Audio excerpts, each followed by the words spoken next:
C'est une maladie très rare pour un enfant. Nous devons donc nous souvenir spécialement de cet enfant dans la prière ce matin. Ainsi, nous désirons certainement tous faire cela.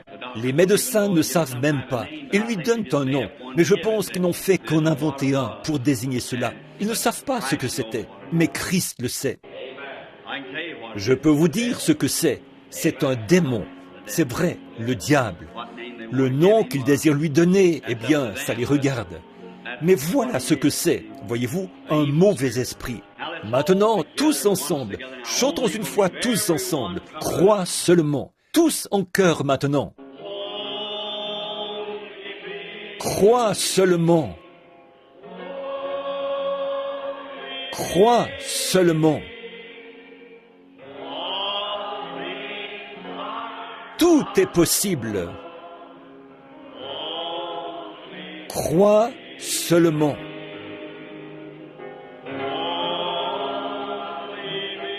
Crois seulement. Crois seulement. Tout est possible. Crois seulement. Le Seigneur va te guérir, petite sœur. Prions maintenant pour la fillette, alors que nous inclinons la tête. Notre Père Céleste, on dirait que je n'arrive tout simplement pas à m'ôter cela de l'esprit. Cette petite fille ici qui se meurt, elle est la petite chérie de quelqu'un. Elle est ta création. Et Satan est en train de ravir sa jeune fille. Maintenant, je te prie au nom de Christ d'arrêter la main de la mort. Fais fuir cet ennemi.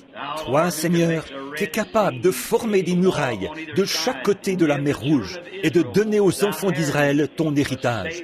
Un voyage sans danger à travers la mer, jusque dans la terre promise. Ô Dieu, nous te prions aujourd'hui d'enlever chaque obstacle et de laisser vivre l'enfant. Il nous a été donné de demander, et en tant que groupe croyant en toi, nous demandons au nom de Jésus la guérison de l'enfant. Amen.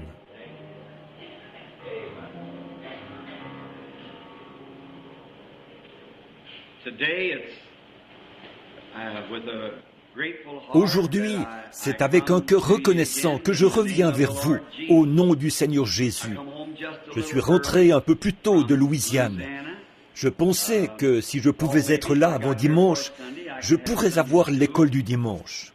Et puis, il a fait tellement chaud là-bas que le temps ce matin nous paraît doux et frais par rapport à celui de la Louisiane. Vous ne resteriez jamais dans un bâtiment comme celui-ci, en Louisiane, avec un seul ventilateur. L'air serait climatisé, sinon vous vous évanouiriez. Et ainsi, je suis venu uniquement pour avoir 1 ou 2 jours de repos avant de partir directement pour le nord de la Saskatchewan la semaine prochaine, c'est-à-dire jusqu'à Prince Albert. Les routes ne vont pas plus loin. Il n'y a plus de route pour aller plus au nord. Seuls des Indiens et des Esquimaux habitent ces régions de l'intérieur qui se trouvent plus loin que l'endroit où nous irons cette fois-ci. Ainsi, beaucoup de gens de tous les coins du Canada seront à cette réunion. Certains d'entre eux feront la traversée depuis la côte ouest, dit-on. Et je désire certainement que vous priez pour moi, mes amis, afin que Dieu vienne parmi nous et nous donne une grande et merveilleuse réunion à sa gloire. Voilà environ 4 ou 5 ans que je suis allé au Canada et j'ai d'excellents amis là-bas, vraiment de très braves gens. Et ainsi, ils sont très fidèles pour aller à l'église. Peu importe le froid qu'il fait, ils s'envelopperont d'une couverture et sur un traîneau tiré par un cheval, ils parcourront une 50aine de kilomètres pour se rendre à l'église. Ils traverseront à pied des amoncellements de neige et tout le reste, jeunes et vieux. Ils s'assemblent tous. Une famille va chercher l'autre et ils commencent à marcher. C'est ainsi qu'ils se mettent en route. C'est le sacrifice qu'ils font qui fait qu'ils reçoivent tant de la réunion. Quand il n'y a pas de sacrifice, on ne retire pas grand-chose de la réunion. Il faut vraiment vous y mettre et faire quelque chose qui fait très mal. Voire mettre de côté certaines choses et arrêter votre travail et faire ceci ou cela afin de pouvoir aller à l'église et montrer à Dieu que vous l'aimez. Et lorsque vous faites un sacrifice pour y aller, c'est alors que vous en retirez quelque chose. C'est comme mes enfants. Billy Paul, je pensais que je n'ai rien reçu quand j'étais enfant. Maman avait l'habitude d'acheter peut-être un cornet de bonbons et elle en distribuait 2 ou 3 à chacun. Peut-être que pour Noël, nous recevions une petite trompette en fer blanc ou un petit pistolet à capsule ou autre chose.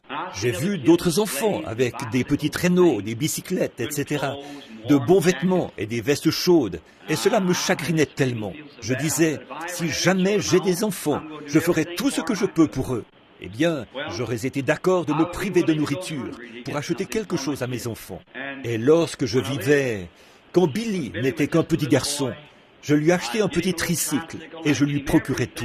Et Meda essayait tout, jusqu'à sacrifier entre autres ses propres vêtements pour lui procurer quelque chose. Mais vous savez ce que nous avons fini par découvrir? Je lui ai procuré un petit tricycle, et un petit arc et des flèches et tout le reste. Et je l'ai trouvé avec une cuillère ou un bâton au fond du jardin, en train de creuser quelque part. Voyez-vous?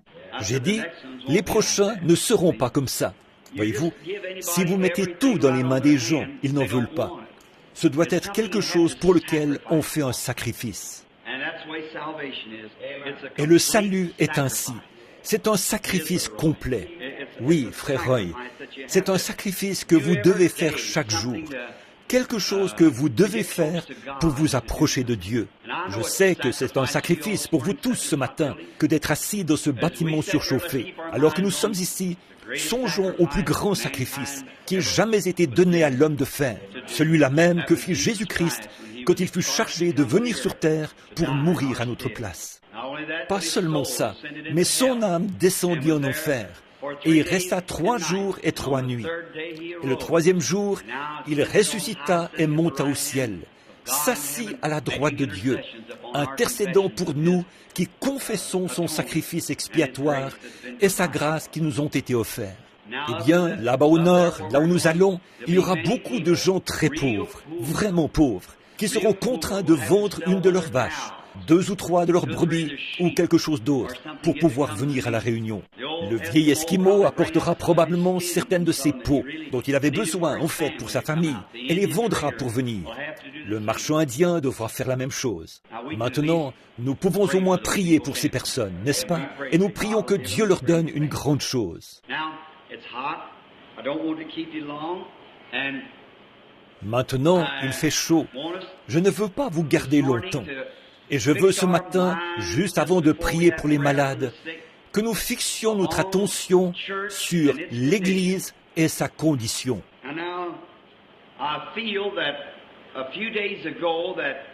Et maintenant, je sens qu'il y a quelques jours, un message à l'Église m'a été donné à Shreveport en Louisiane. Et je crois que c'est sur la condition de l'Église. Et nous allons nous tenir devant Dieu avec cela ce matin, prier et demander à Dieu de nous aider. Je n'ai pas l'intention de l'aborder de la même façon. Mais demandons à Dieu de nous aider en ce jour où nous vivons. Et juste avant, voici la précieuse vieille Bible. Mais c'est précisément là-dedans que repose le contenu de la vie éternelle. Et souvenez-vous, la parole est Dieu. Dieu n'est pas plus que sa parole. Et nous ne sommes pas plus que notre parole. Et si nous faisons, bien entendu, vous et moi, nous sommes dans une situation différente. Parce que nous pouvons dire, eh bien, je vais faire une certaine chose. Nous en avons l'intention dans notre cœur. Mais des circonstances peuvent survenir qui font que nous ne pouvons pas faire ce que nous avions déclaré.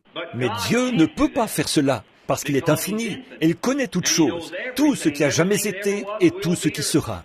Il ne peut donc pas faire une déclaration à moins de savoir qu'il peut y donner suite.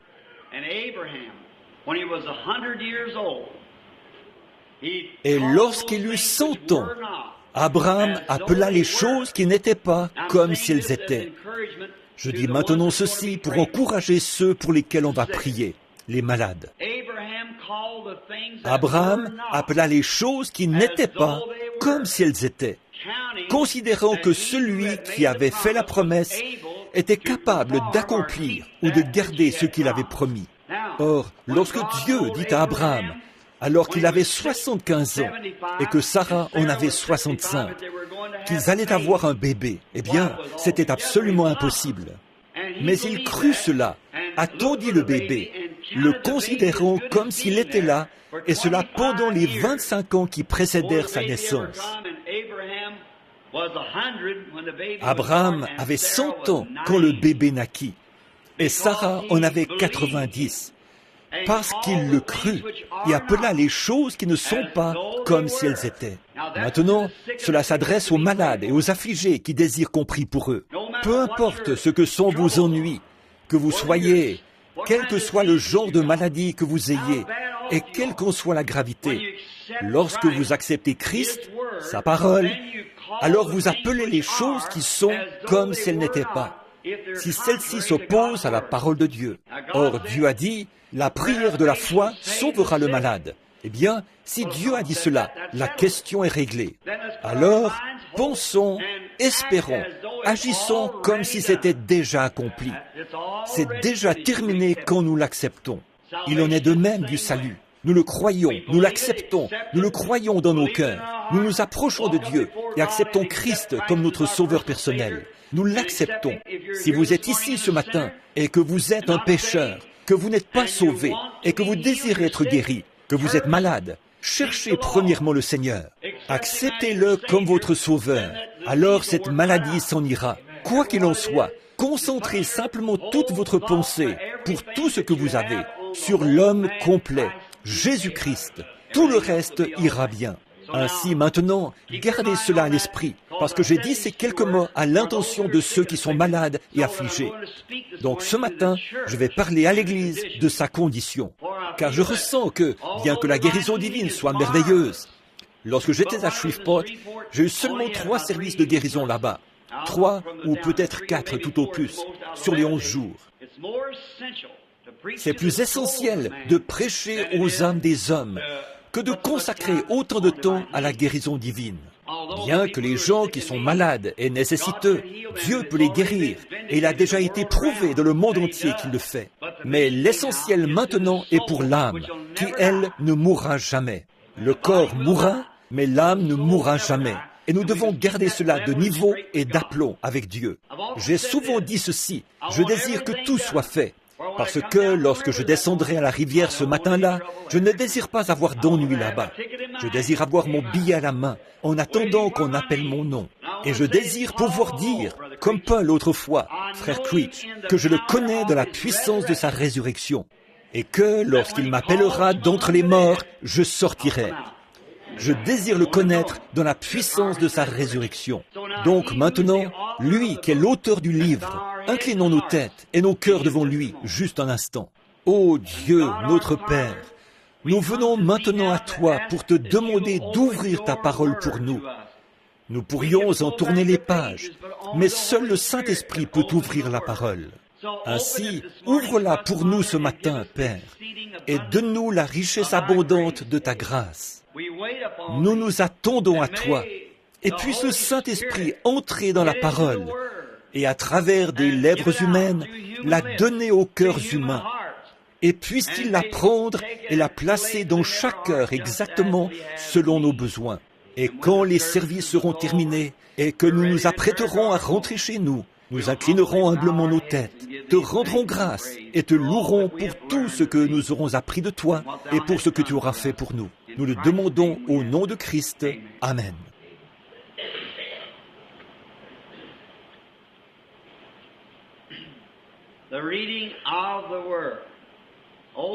Comme lecture de la parole, prenez dans Jean au chapitre 1, vous qui avez des Bibles et qui aimeriez le lire avec moi ou l'inscrire comme texte. Et nous allons lire le texte de la parole et ensuite nous prierons afin que le Saint-Esprit nous donne le contexte de la parole. Nous pouvons la lire. Nous qui sommes capables de lire, nous pouvons la lire. Mais Dieu seul peut nous apporter le contexte. Le texte peut être lu parce que c'est sa parole, mais le contexte doit être donné par Dieu. Donc, dans Jean au chapitre 1, commençons au 28e verset et lisons jusqu'au 32e compris. Ces choses arrivèrent au-delà du Jourdain où Jean baptisait.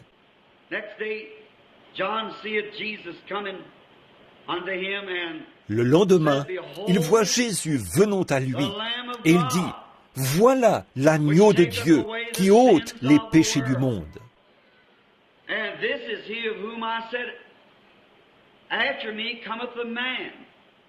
C'est de celui-ci que moi, je disais, après moi vient un homme qui prend place avant moi, car il était avant moi. Et pour moi, je ne le connaissais pas, mais afin qu'il fût manifesté à Israël, à cause de cela, je suis venu baptiser d'eau. Et Jean rendit témoignage disant, « J'ai vu l'Esprit descendant du ciel comme une colombe, et il demeura sur lui. » Je désire relire ceci, ce dernier verset, verset 32.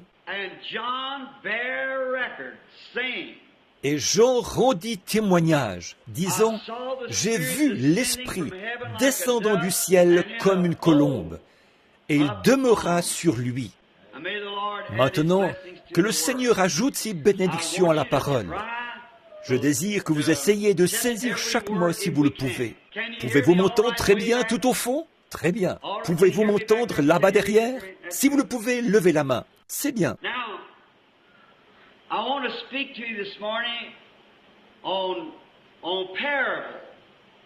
Ce matin, je désire vous parler en parabole, de telle façon que même la personne la plus irréligieuse qui se trouverait ici soit capable de comprendre. Nous venons à l'Église pour nous améliorer. Nous venons pour faire de nous-mêmes de meilleures personnes, de meilleurs chrétiens, de meilleurs citoyens, de meilleurs pères, de meilleures mères, de meilleurs voisins. Nous venons parce que Christ nous a dit que si nous venions et demandions quoi que ce soit en son nom, là où nous sommes assemblés à 2 ou 3, il serait avec nous et nous l'accorderait. Ainsi, qu'y aurait-il de plus ou de mieux pour nous aujourd'hui que de savoir que nous sommes venus à l'Église pour devenir meilleurs, pour élargir notre entendement?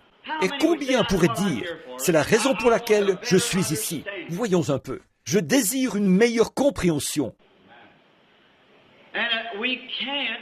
Et nous ne pouvons pas avoir une meilleure compréhension à moins que cela. Et si nous désirons comprendre Dieu, cela doit sortir de la parole de Dieu.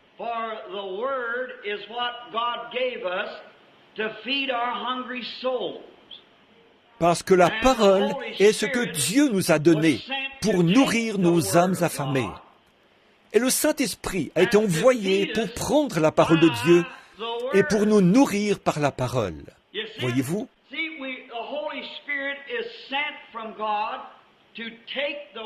Le Saint-Esprit est envoyé de Dieu pour prendre la parole de Dieu et nous la donner selon notre besoin.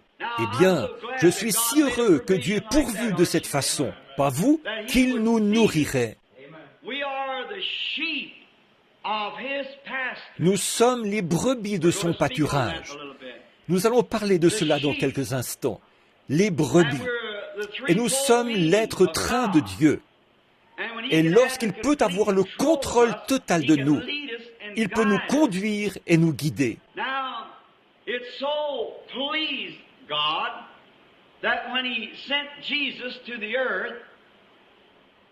Or, il plut à Dieu, lorsqu'il envoya Jésus sur la terre, de le représenter sous la forme d'un animal.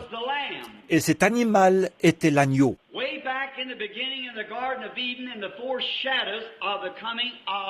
Et tout au commencement, dans le jardin d'Éden, comme préfiguration de la venue de Jésus, Dieu sacrifia un agneau comme offrande de remplacement. Cela laissait pressentir la venue de Christ.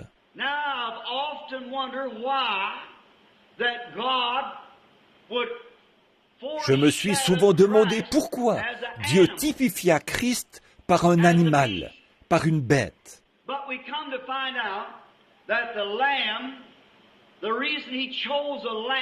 Mais nous découvrons que l'agneau, la raison pour laquelle il choisit l'agneau, c'est que l'agneau est la plus humble et la plus douce de toutes les créatures de la terre. Il n'y a rien de plus humble et de plus doux qu'un petit agneau. Il est si innocent. Il ne peut se suffire à lui-même. Il n'est pas arrogant. C'est une petite créature douce et humble. Et lorsque Dieu voulut représenter Christ aux yeux du monde, il le représenta sous la forme d'un agneau.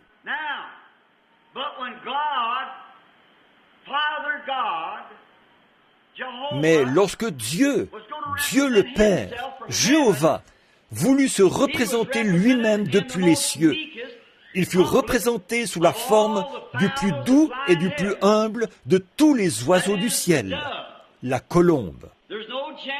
Il n'y a pas d'oiseau plus doux que la colombe. J'ai fait toute une étude sur la vie des oiseaux et sur la faune sauvage.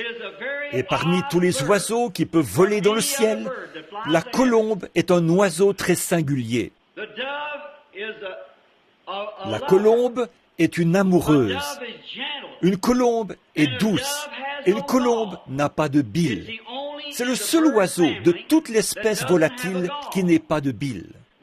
C'est pourquoi vous ne voyez jamais une colombe ailleurs que là où se trouve du grain et de la semence. Or, dans l'arche, il y avait une colombe. Et la colombe est représentée dans bien des endroits de la Bible comme étant le symbole du Saint-Esprit. Et l'agneau est aussi représenté dans bien des endroits de la Bible comme étant Christ, de l'Apocalypse à la Genèse. Et c'est pareil pour la colombe. Dans le livre de la Genèse, la colombe était dans l'arche, juchée sur le perchoir avec tout le reste des oiseaux. Et l'un d'entre eux était une corneille, un corbeau. Et le corbeau est l'un des plus vilains oiseaux qui existent. Le corbeau et le geai, je pense, sont à peu près les plus vilains oiseaux que nous puissions trouver. Le corbeau est un oiseau qui vit très longtemps. On prétend qu'il vit parfois jusqu'à 200 ou 300 ans, tandis que le perroquet vit encore plus longtemps. Mais la colombe est un animal, ou plutôt un oiseau, qui n'a pas de bile. Or, le corbeau pourrait se tenir ici et manger de la charogne. Vous ne verrez jamais la colombe autour de cette charogne. Elle ne peut pas le supporter. Cette puanteur dans ses narines, elle ne pourrait pas la supporter. Cela la rendrait malade. Elles ne peuvent tout simplement pas supporter quelque chose d'avarié ou en décomposition. Elles ne peuvent pas supporter cela. Elles ne pourraient donc pas le manger. Si cette colombe en mangeait, cela la tuerait immédiatement. Car ce qui digère la nourriture, c'est l'apport de bile dans l'estomac. Et dans ce cas, l'absence de bile tuerait la colombe. Par conséquent, vous trouverez toujours la colombe dans un endroit où se trouve quelque chose de propre et de sain. Le corbeau est différent. Remarquez simplement comme le corbeau est un type de l'hypocrite. Le corbeau peut se poser sur une charogne et en manger autant qu'il le désire, puis s'envoler vers les champs et manger aussi du blé. Mais la colombe ne peut pas manger du blé et ensuite aller se poser sur une charogne. Ainsi, un hypocrite, un homme peut être un hypocrite et aussi bien manger des choses spirituelles, de bonnes choses, que des mauvaises. Mais un véritable chrétien, né de nouveau, ne peut pas tolérer les choses qui sont fausses et ne peut manger que de bonnes choses. Remarquez cela. Lorsque vous voyez un individu qui peut aller danser, sortir et boire et vivre dans le péché, puis revenir à l'église et peut-être crier tout autant que les saints, qu'est-il? Un charognard. Il peut manger aussi bien des choses pourries que de bonnes choses. Mais le véritable chrétien ne peut plus tolérer ces choses, parce qu'il est passé de la mort à la vie. Et immédiatement, cela le condamnerait tellement, juste d'y penser, qu'il détournerait le visage et s'en éloignerait. Oh, quelle image! Donc, l'agneau est un petit animal très doux. Il ne peut pas s'aider lui-même. Il ne peut pas compter sur lui-même, parce qu'il ne peut pas s'aider lui-même. Tenez, il y a quelque temps, quand je faisais encore des patrouilles, en traversant un pâturage, j'ai trouvé un petit agneau que tous les autres, pour une raison quelconque, avaient laissé en plan. Il était pris dans un amas de fils de fer barbelés. Et ce pauvre petit animal était couché là, saignant et bêlant. Je me suis approché et j'ai aperçu au loin, à peu près à 800 mètres, tout un troupeau de moutons. Or, s'il était resté là ainsi, et que nous ne l'ayons pas retiré de là, les corbeaux seraient bientôt venus et lui auraient piqué les yeux. Mais j'ai libéré le petit animal et l'ai pris dans mes bras. Il n'a jamais refusé. Il est resté très tranquille. Je l'ai pris dans mes bras. C'était peut-être la première fois qu'un être humain le touchait, mais il était gentil. Il était d'accord qu'on le conduise. Il était d'accord qu'on l'aide. J'espère que vous saisissez. Il était d'accord de ne pas essayer de résister, de ruer ou de mordre. Les agneaux ne ruent pas. Ils ne mordent pas. Ils s'humilient simplement. Et ce petit animal, je l'ai pris, puis l'ai remis avec le reste des brebis. Et quelques minutes plus tard, sa maman le retrouvait. Comme il était heureux. Oh, combien cela typifie l'agneau de Dieu. Vous connaissez l'endroit où l'on tue les moutons? Vous savez qui les mène jusqu'au billon? C'est le bouc. Le bouc conduira les moutons jusqu'au bout du couloir, à l'abattoir. Et juste comme ils arrivent là, alors il sautera de côté. Mais oh, on dit que lorsqu'on veut tuer le bouc, celui-ci se débat violemment. Voyez-vous? Et c'est ainsi que le diable agit. Il essaie de conduire les enfants de Dieu dans le plus vil, mais quand vient pour lui le temps de mourir, il se débat alors violemment. C'est ainsi que fait le diable.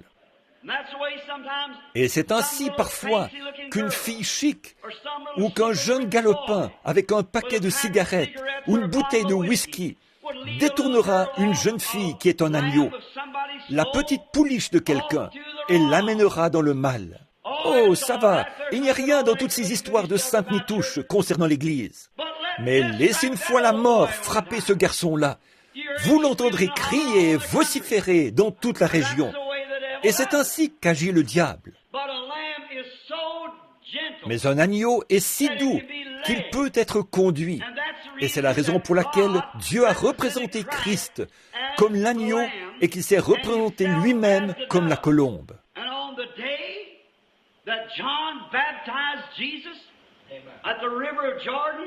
Et le jour où Jean baptisa Jésus dans le Jourdain, il se produisit là l'un des plus grands événements qui se soit jamais produit.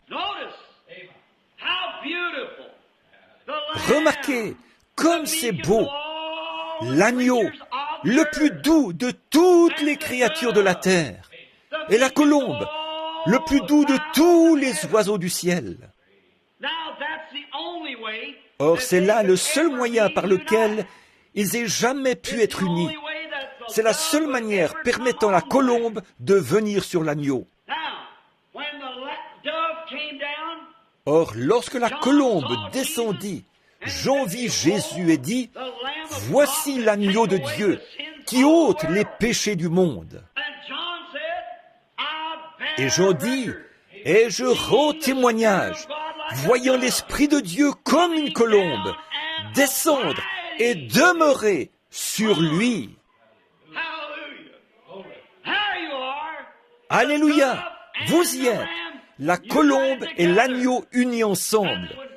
C'est à ce moment que Dieu et l'homme devinrent un. C'est à ce moment que les cieux et la terre s'étreignirent. Alléluia! C'est à ce moment-là que Dieu fut fait chair. C'est à ce moment que Dieu descendit, venant de la forme de l'Esprit, fut fait homme et demeura parmi nous. C'est à ce moment que toutes les éternités s'étreignirent. C'est à ce moment que la race humaine déchue d'Adam et Jéhovah Dieu, avec tous les anges, se rencontrèrent. Lorsque Dieu et l'homme devinrent un, en ce jour mémorable où Jean baptisa Jésus. Maintenant, si cela avait été un loup, le doux roucoulement de la colombe n'aurait jamais pu rester près du loup. Y a-t-il rien de plus joli que d'entendre, tard le soir, les vieilles tourterelles se poser là et roucouler un moment? Après avoir perdu ma femme et ma petite fille, je ne voulais pas qu'on sache ce que je faisais. Je montais dans ma vieille voiture, je prenais la route ici et allais au cimetière Walnut Ridge. Je m'asseyais là, à côté d'un arbre, et je regardais la tombe. Je ne pouvais simplement pas me passer d'elle. Il me semblait que je ne pouvais plus le supporter. J'avais déposé là mon petit bébé, âgé de 8 mois. Elle avait l'habitude de tendre ses petites mains et d'essayer de me toucher. Puis je jouais de la trompette ou lui disais quelque chose. Elle faisait « gou, gou » en tendant ses petites mains. Et je m'asseyais à côté de l'arbre, spécialement quand il commençait à faire nuit. Il y avait habituellement une vieille colombe qui venait se poser dans le buisson et commençait à roucouler. Oh là là! Une fois, je me suis demandé si c'était l'âme immortelle de mon enfant qui revenait pour essayer de me parler. Il n'y a rien de plus doux que ce roucoulement de la colombe. Comme elle est affectueuse, elle apporte des nouvelles, et comme elle essaye de faire la paix. Je me lève tôt le matin, je vais dans les bosquets près d'où j'habite. Comme c'est paisible d'entendre ces colombes perchées dans un grand arbre, échangeant des roucoulements. L'autre jour, lorsque j'étais chez Frère Cox, il y avait une maman colombe avec 2 petits bébés. Ils étaient posés sur le toit du bâtiment afin que les chats ne puissent pas les attraper. Et la maman colombe les nourrissait. Ensuite, elle descendait, les prenait et les faisait monter dans l'arbre. Alors ils se tenaient là, leurs coups entrelacés, et ils roucoulaient, et se faisaient la cour toute la journée. 2 gentils petits bébés colombes. Et je pensais combien Dieu, la colombe est un animal si affectueux. Et la colombe, Dieu, qui désire témoigner son amour à ses créatures humaines. Dieu désire être aimé. Dieu désire vous aimer. Car Dieu a tant aimé le monde qu'il a donné son Fils unique, afin que quiconque croit en lui ne périsse point, mais qu'il ait la vie éternelle. Béni soit le Seigneur. Alors Dieu, qui désirait témoigner son amour, dut créer quelque chose d'aimable. Il dut créer quelque chose de doux comme lui-même. Il dut créer quelque chose qui pouvait être aimé. Il dut créer quelque chose qui soit selon sa propre nature. Vous ne pourriez pas aimer quelque chose qui ne soit pas de votre propre nature. L'amour doit s'unir à l'amour. Un mari et sa femme doivent s'aimer l'un l'autre si jamais ils veulent surmonter leurs difficultés. Les membres d'une famille doivent s'aimer les uns les autres si jamais ils veulent surmonter leurs difficultés. Quelque chose à aimer. Vous cherchez partout, essayant de trouver une jeune fille que vous puissiez aimer et qui deviendra votre femme. Elle cherche partout, essayant de trouver un mari qu'elle puisse aimer. Dieu cherche, essayant de trouver une âme qu'il puisse aimer. Ainsi, il s'est représenté lui-même ici sur terre, comme une douce colombe et un doux agneau. Mais si cet agneau avait pris un instant la nature d'un loup qui hurle, cette colombe se serait envolée immédiatement. Elle se serait enfuie.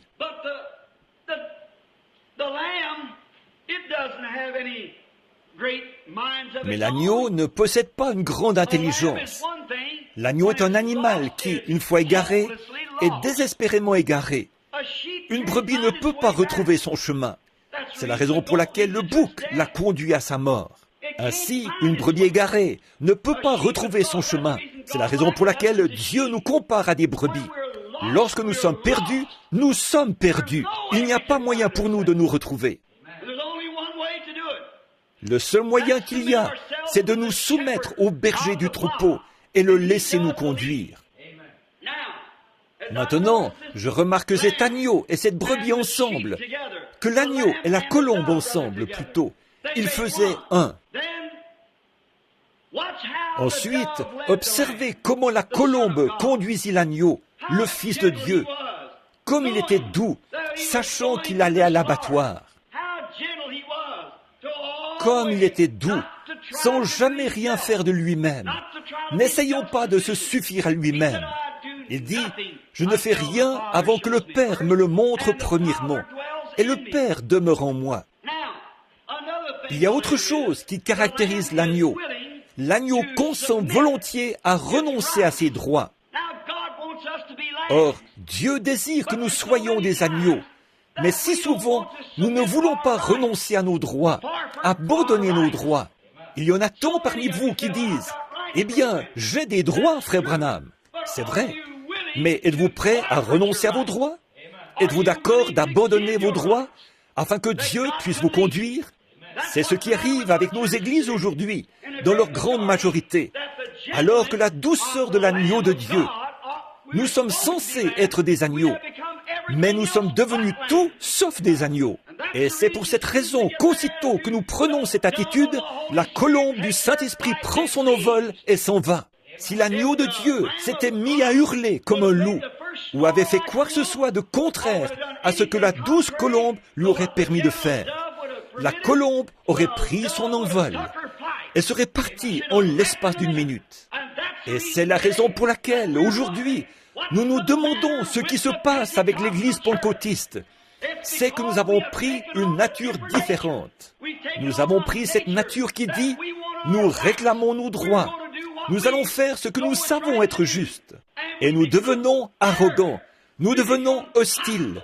Nous devenons indifférents. Nous laissons entrer la colère.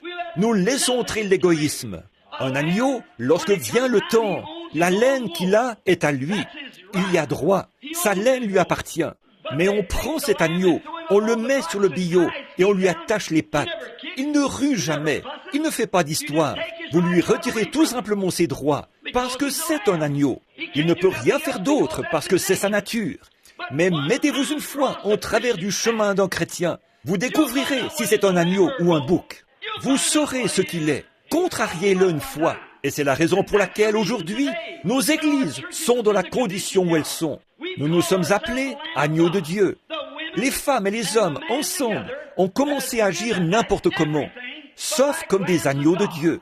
Regardez-les dans la rue, avec leurs cheveux coupés courts, remplis de frisettes.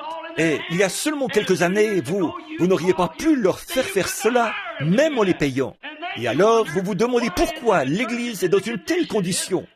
C'est que vous avez pris la nature d'un loup ou d'un bouc, au lieu de garder l'humble douceur. Et vous dites, c'est mon privilège, frère Branham.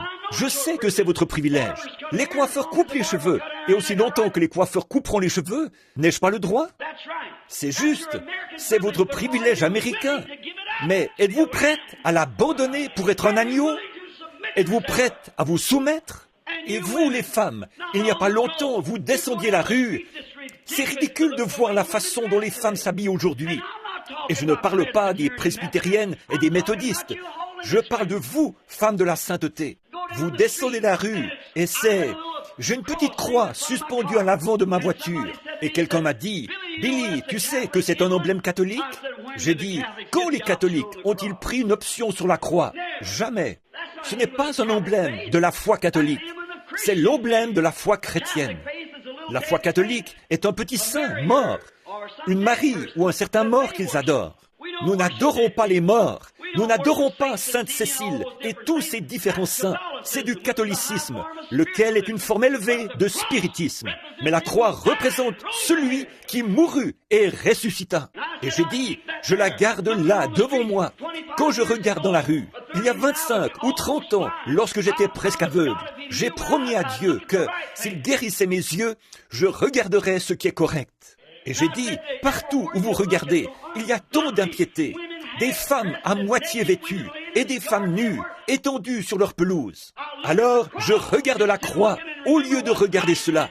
Et je me souviens de ce que Christ a fait pour moi. Et je détourne la tête des choses qui sont du diable. Alléluia! Et ne dites pas que ces gens sont des presbytériens ou des catholiques. Ce sont des pentecôtistes. Amen. Vous dites, j'en ai le droit, frère Branham. C'est juste.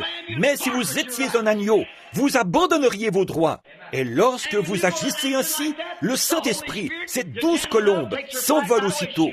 Elle ne se couvrira pas de honte avec vous. Non, non. Ne pensez jamais que vous allez pouvoir agir ainsi et garder le Saint-Esprit. Vous ne le pouvez pas.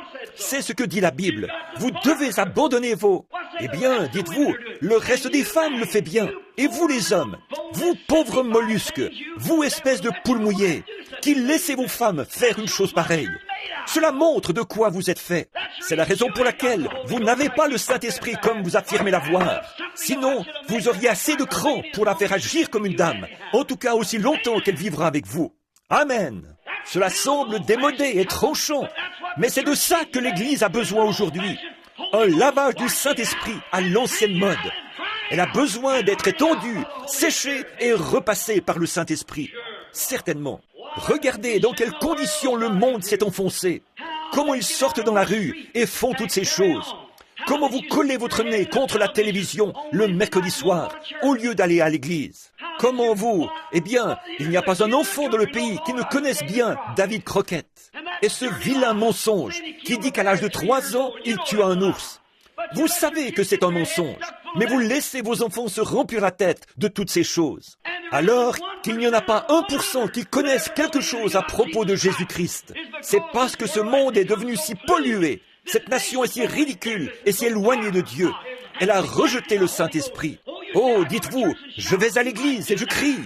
Il se peut que vous le fassiez, mais tant que ce doux agneau de Dieu ne sera pas installé dans votre cœur et ne vous aura pas fait mettre votre vie en ordre et agir comme une personne différente, cela ne vous servira à rien d'imiter le christianisme. Vous devez le posséder. Amen. Il n'y a pas longtemps, je suis entré dans une maison ici pour rendre visite à un malade. Et une dame était assise là, et une espèce de petit Oswald entra, le chapeau de travers sur la tête, et s'écria « Maman, le dîner est-il prêt ?» Elle dit « Chérie, nous n'avons pas eu le temps ce matin de préparer du dîner. » Mais, ajouta-t-elle, « Je suis en train de te faire un sandwich. Il y a là des oranges. » Il s'avança et prit une orange, la regarda, puis, après en avoir pris une bouchée, il la jeta contre le mur de toutes ses forces. Le jus coula sur le mur. Il dit « Si c'est tout ce que tu as dans cette maison, alors je m'en vais. » Comme ça. J'ai pensé « Oh Dieu, il faudrait que je puisse m'occuper de lui pendant 5 minutes. » Oh, je lui aurais arraché la peau comme jamais il ne se l'est fait arracher. Mais eux sont restés là, le plaignant et le dorlotant. Ce dont il a besoin, c'est une bonne correction à l'ancienne mode qui écorche le derrière. C'est ce dont nous avons de nouveau besoin. Des foyers à l'ancienne mode et des prédicateurs qui se tiennent derrière la chair et prêchent la vérité, l'appliquant là où il faut. Amen. C'est juste. Oh là là. Par exemple, la petite Marie tape du pied, lève ce petit nez, fait la moue avec ses petites lèvres rendues roses par les produits Max Factor. Puis elle relève sa petite tête et sort de la maison. Quelle honte! Comme les enfants sont désobéissants, la Bible a dit qu'ils le seraient. Les Écritures ont dit qu'ils le seraient. Et comment ils se comporteraient, ce qu'ils feraient. Et les choses qui se passent aujourd'hui dans le monde résultent du fait qu'ils ont attristé le Saint-Esprit et qu'il s'en est allé. Il y a quelques années, je vais célébrer dans quelques jours la première effusion du Saint-Esprit en Amérique. Il y a 50 ans cette année que le Saint-Esprit est descendu pour la première fois au milieu des anciennes réunions pentecôtistes d'Azusa Street à Los Angeles, alors que les gens s'étaient réunis. Lorsque Christ descendit parmi ces gens, ceux-ci étaient doux et paisibles. Ils vivaient une vie de piété. Ils vivaient une vie de sacrifice. Ils étaient prêts à se soumettre. Ils étaient prêts à se laisser conduire par le Saint-Esprit. Ils ne se souciaient pas de ce que disaient les gens. Par exemple, qu'ils étaient vieux jeux, qu'ils étaient fous, et quoi encore. Ils étaient prêts à se laisser conduire par le Saint-Esprit. Mais aujourd'hui, oh là là, une houppette, une boîte de produits de beauté et une paire de shorts, et dehors dans la rue. Eh bien, c'est une honte. Elles affirment avoir le Saint-Esprit. Oh, vous dites, mais j'ai parlé en langue. Oui, et le diable aussi. Oh, j'ai crié, et le diable aussi. Le diable peut imiter tout ce que Dieu possède, sauf l'amour. Il ne peut pas imiter l'amour. Oui, bientôt vous réalisez que lorsque vous commencez à faire ces choses, vous enlevez les barrières. Vous commencez à faire des compromis. Et alors, il commence à y avoir de petits clans dans l'église parmi les gens. Et quelqu'un dira, tu sais, le pasteur est comme ceci et comme cela. Ou encore, le diacre est comme ceci et comme cela. Et vous vous êtes mis à écouter ces choses. Et c'est la raison pour laquelle vous avez tant d'ennuis. Vous avez commencé à écouter le diable et à entendre un grognement au lieu d'écouter la douce colombe, le Saint-Esprit. La colombe de Dieu qui voulait vous conduire, vous guider, vous aimer et vous bénir. Dès que vous manifestez l'un de ces petits accès de colère, la colombe s'envole immédiatement. C'est juste, elle ne peut pas le supporter. Sa nature est différente. Oh, elle ne peut absolument pas le supporter. Et lorsque vous vous mettez à parler de votre prochain, elle ne peut pas supporter cela. Elle ne va pas le tolérer. Elle s'envole et s'éloigne. Elle ne peut le supporter plus longtemps. La colombe est douce. La colombe est humble. Et la colombe ne se tiendra sur rien qui ne soit de la même nature qu'elle. Maintenant, Dieu peut faire de vous un homme ou une femme avec une nature différente. Il peut vous donner une nature différente. Vous me direz, eh bien, frère Branham, que pouvons-nous faire à ce sujet? Redevenez tout simplement un agneau. Il n'y a que deux animaux qui s'associeront. C'est la colombe et l'agneau. La colombe ne viendra pas sur autre chose qu'un agneau. Et si vous êtes devenu un bouc, alors débarrassez-vous de ce vieil esprit de bouc. C'est juste. Si vous êtes devenu quelque chose d'autre, débarrassez-vous-en. Si vous commencez à devenir cancanier, une fois, je prêchais de toutes mes forces dans une certaine ville. Il y avait là des milliers de gens. Puis je fis un appel à l'autel. Je pensais avoir couvert le péché sous toutes ses formes. J'avais mentionné tout ce qui me venait à l'esprit.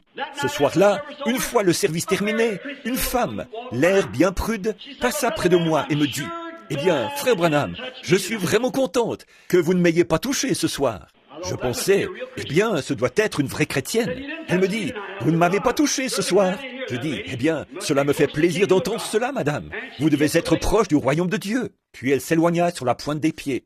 Une autre petite dame se tenait là, et je lui demandais, dites, connaissez-vous cette femme? Oui. Je dis, ce doit être une vraie chrétienne. Elle dit, il y a un point que vous avez omis de toucher ce soir, frère Branham. C'était celui du commérage. C'est la plus grande commère du pays. Vous y êtes, c'est cela. Voyez-vous? Mais lorsque vous en venez à l'une de ces choses, peu importe que le prédicateur tape là-dessus ou non, depuis la chair, lorsque vous voyez ces choses charnelles, ces choses du monde, aussi longtemps que vous les tolérez, vous êtes loin de Dieu et le Saint-Esprit restera éloigné. C'est la raison pour laquelle les réunions ne sont plus comme elles étaient. C'est la raison pour laquelle l'allée recouverte de sciure n'est pas utilisée ce matin dans le tabernacle. C'est la raison pour laquelle il n'y a pas de grande réunion sous tente dans le pays. C'est que nous avons attristé et éloigné la douce colombe de Dieu. C'est juste. Aussi longtemps que nous serons si indifférents, il ne restera pas avec nous. Aussi longtemps que nous serons médisants, nous voulons en faire à notre tête. Maintenant, je désire que vous remarquiez, l'agneau était un agneau silencieux. La Bible dit, il n'ouvrit point la bouche. Comme la brebis devant ceux qui l'attendent, il fut muet. Il n'a pas ouvert la bouche. Il n'était pas quelqu'un qui réclame ses droits. Non, monsieur, il était prêt à perdre ses droits. C'était un agneau silencieux. Mais aujourd'hui, oh là là, comme nous tenons à nos opinions, oh là là, c'est moi qui te le dis. Si quelqu'un vient me dire quelque chose, je vais te l'arranger. Je vais le mettre en pièces. Je le dirai à cette vieille hypocrite quand je la verrai. Attends juste que je la voie. Je sois béni. Alléluia. Hein? La colombe s'envole, tout simplement, et va plus loin. Certainement. Le Saint-Esprit n'est plus avec vous aussi longtemps que vous avez ce sentiment-là. Écrivez cela dans votre livre. Il ne le voudra jamais.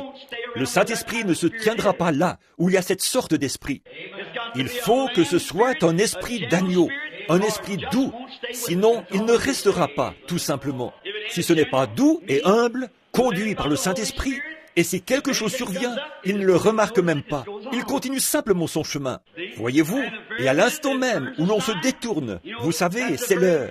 Lorsque vous vous êtes détourné, savez-vous que le premier péché commença lorsque quelqu'un se détourna juste un instant?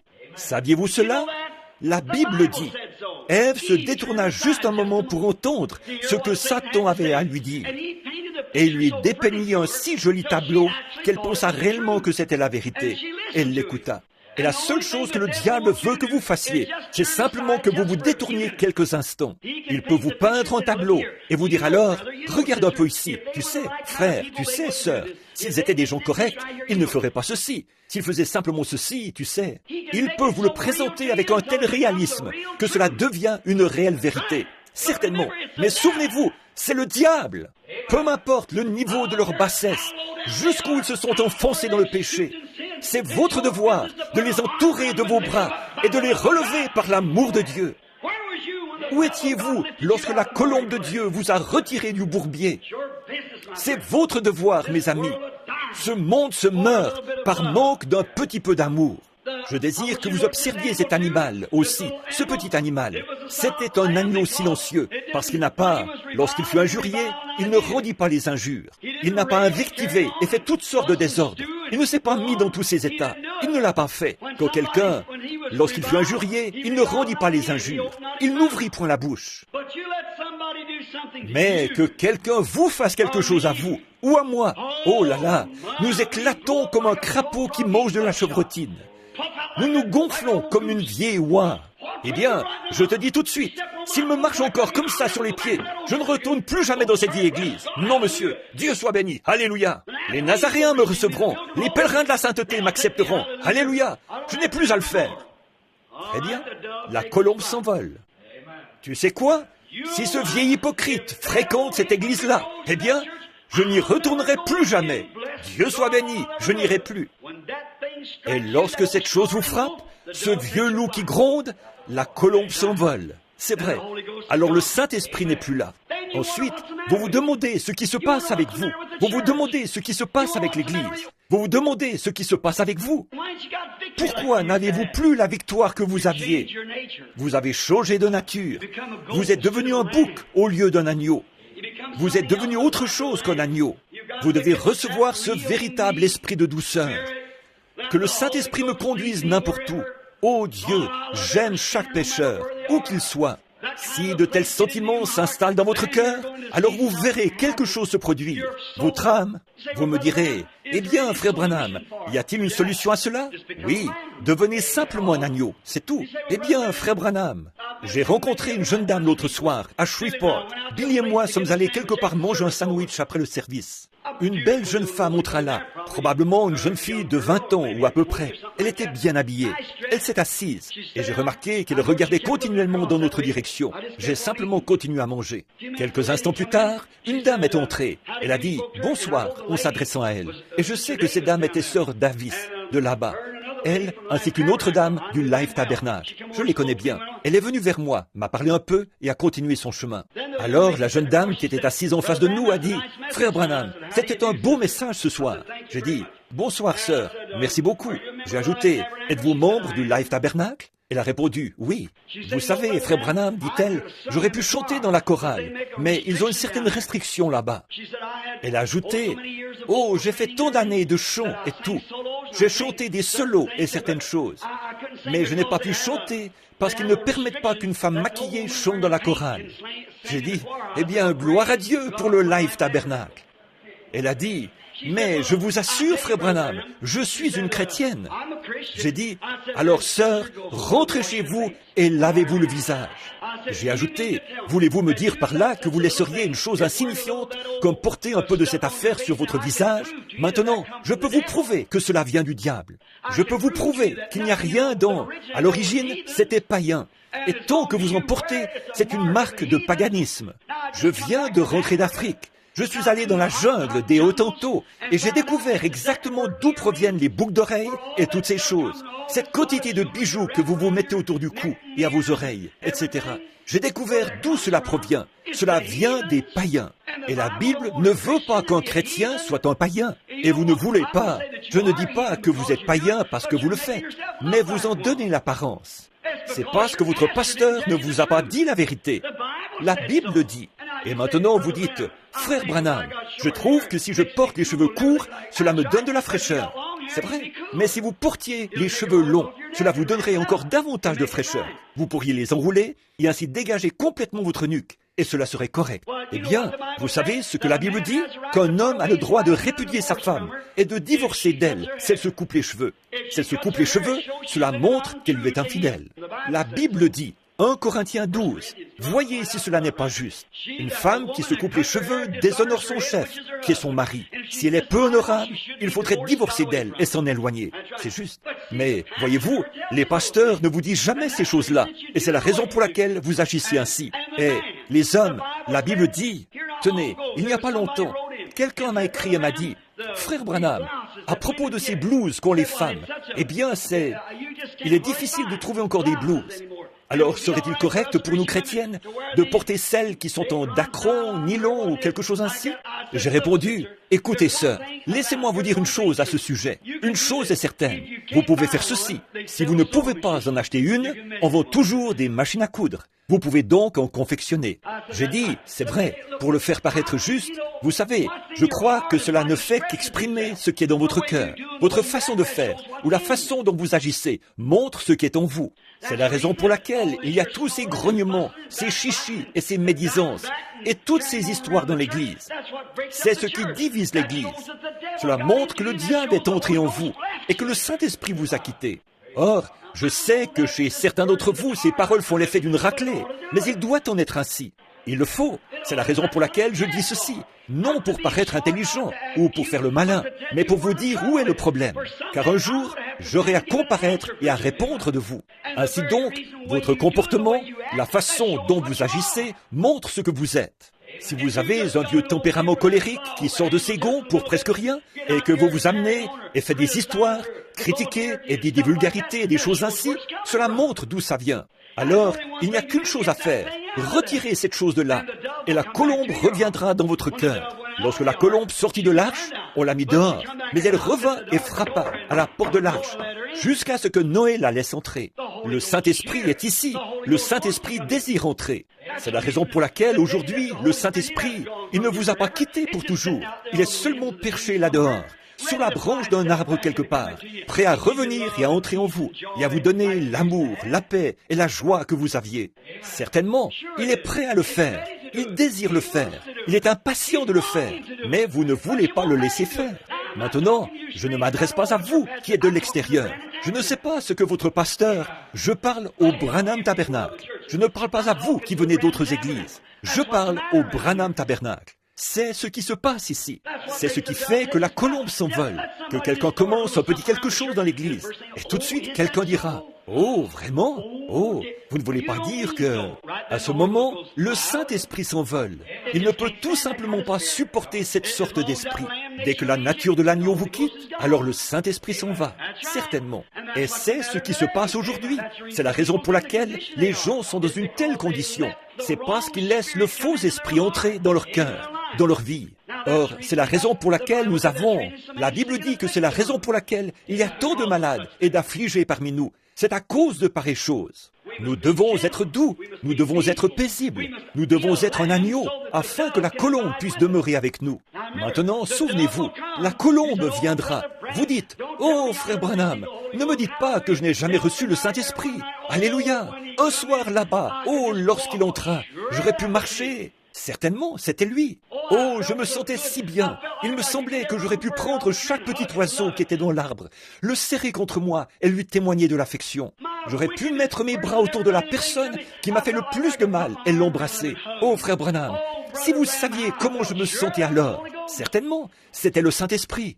Mais voyez-vous, la raison pour laquelle il n'a pas pu demeurer, c'est que vous étiez alors un agneau. Mais lorsque vous êtes devenu un loup, il a dû s'envoler. Il n'y a rien qui n'aille pas avec la colombe. C'est avec vous que cela ne va pas. Et vous avez laissé cet esprit venir sur vous. Ai-je fait cela, frère Branham? Oui, lorsque vous vous êtes mis à écouter ce commérage, lorsque vous avez écouté ce mensonge, lorsque vous avez dit, eh bien, j'en ai le droit. Vous n'avez aucun droit. Un prix a été payé pour votre rachat. C'était le prix du précieux sang du Fils de Dieu. Vous n'avez aucun droit légal. Alléluia. Le seul droit que vous ayez, c'est de venir à la fontaine remplie du sang tiré des veines d'Emmanuel. Et les pécheurs qui sont plongés dans ce fleuve perdent toute tache de culpabilité. Oui, monsieur. Le seul droit que vous ayez, c'est d'abandonner votre volonté propre à Dieu. Et à partir de ce moment-là, Dieu dirige. C'est ce qui fait que les réunions... C'est ce qui fait qu'il y a tant de choses étranges. Le Saint-Esprit ira à un endroit, puis il dira, « Ceci n'est pas juste. Arrête la réunion, va plus loin. » Je l'arrête, frère. Et comment? Et je vais plus loin. C'est juste, parce que vous devez être conduit par l'Esprit de Dieu. Et la seule façon d'être conduit par l'Esprit de Dieu, c'est de rester doux, et non pas de connaître beaucoup de choses. Oh, vous pensez, moi, je connais beaucoup de choses. Oui, vous emballez votre cerveau, si bien qu'il ne peut même plus fonctionner normalement.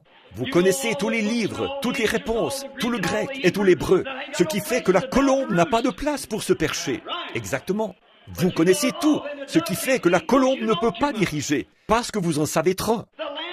L'agneau n'a pas la prétention de connaître quoi que ce soit.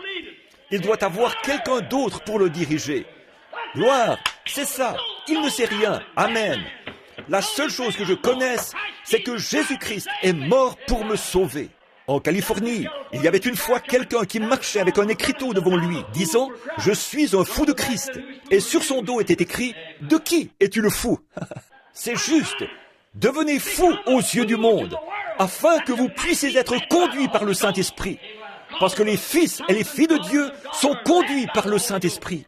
Romains 8:1 dit « Il n'y a donc maintenant aucune condamnation pour ceux qui sont en Jésus-Christ et ne marchent pas selon la chair, mais selon l'Esprit, qui ne suivent pas le loup, mais la colombe. » Amen. Doc avait coutume de chanter un chant « Remplis-moi chaque jour d'amour, guidé par la colombe céleste, que j'aille mon chemin souriant et chantant, remplis-moi chaque jour d'amour. » Quel jour paisible ce sera pour le Branham Tabernacle, ou n'importe quelle autre église, ou n'importe quel individu, lorsqu'ils abandonneront leurs droits pour devenir un agneau. Que faire, frère Branham? Revenez à l'agneau, revenez à votre douceur, revenez à cette position où vous ne savez rien, revenez simplement pour vous soumettre à Christ. N'essayez pas de connaître quoi que ce soit. Marchez simplement de la douceur, de la tranquillité, dans l'humilité, dans la gentillesse, et la colombe vous conduira. Mais lorsque vous vous mettez à écouter ce commérage, et dès que vous laissez cette colère monter, dès que vous pensez que vous avez le droit de faire ceci et cela, la colombe prend son envol et s'éloigne. Alors, vous ne l'avez plus. Maintenant, elle n'est pas très loin de vous ce matin, Église. Elle est perchée là-bas, dehors, sur le rameau de la paix, attendant que votre nature change. Amen. Ce dont vous avez besoin aujourd'hui, c'est d'abandonner tous vos droits. C'est de laisser Dieu vous étendre par terre et vous dépouiller de tous vos droits. Amen. Pouvez-vous vous imaginer un petit agneau avec toute sa toison sur lui? Cela représente ses droits, oui. Il souffre de la chaleur. On l'étend alors sur le banc du tondeur. Ils savent ce qu'il y a de meilleur pour lui. Ils lui retirent tous ses droits et le tondent complètement. Il a bien moins chaud maintenant et il se sent léger pour courir. Oh là là, il est heureux et gambade. Il s'amuse bien. Oui, monsieur. Si vous abandonnez vos droits, c'est ce que vous recevez ensuite. Mais vous devez abandonner vos droits et laisser la parole de Dieu vous dépouiller de tout ce qu'il y a de mondain en vous. Vous débarrasser de toutes les habitudes du monde. Vous devenez alors une nouvelle créature en Christ. Il y a quelque temps, en Afrique, je parlais à un vieux saint. Il dit, « Frère Branham, je sais que vous croyez au surnaturel. » Je dis, « Certainement, mon frère. » Il dit, « Il y a des années, je croyais être quelqu'un. Je pensais être vraiment chrétien.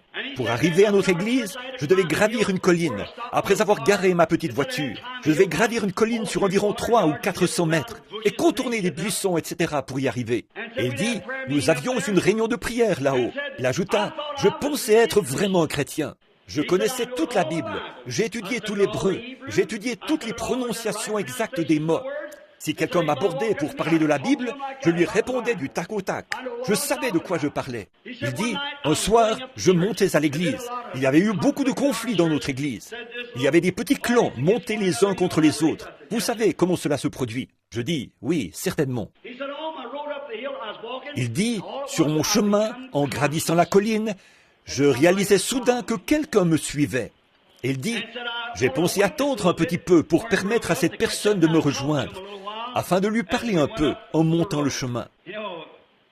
Vous savez, c'est une bonne chose. Vous attendez juste un petit moment. Et il dit, comme je gravissais la colline, je vis un homme qui montait. Il portait un baluchon sur le dos, qui était beaucoup plus gros que lui. Cet homme était à bout de souffle. Il haletait. Il avançait à petits pas, essayant de monter. Et je lui dis, mon ami, puis-je vous aider à porter cette charge jusque sur la colline?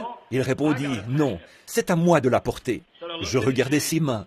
Alors dit-il, je sus que c'était une vision. Il avait des cicatrices aux mains. Alors je tombai par terre et dis, « Seigneur, est-ce que tu portes les péchés du monde dans ce sac ?» Il répondit, « Non, je porte seulement les tiens. J'essaie simplement de t'aider à gravir la colline, afin que tu puisses y arriver. » Il en est ainsi. Si nous regardions simplement autour de nous, nous découvririons qu'il est en train de porter les nôtres. Est-ce que cela ne vous fait pas vous sentir petit? Notre cœur méchant et cruel, juste parce que nous pouvons le faire. Il y a un certain temps, j'étais à la chasse. Comme vous le savez, j'aime chasser. Et il y avait un individu cruel dans cette région. C'était un type méchant. Il avait l'habitude de se moquer de moi, parce que je ne voulais pas tirer des biches et des fauns. Je lui disais, c'est brutal.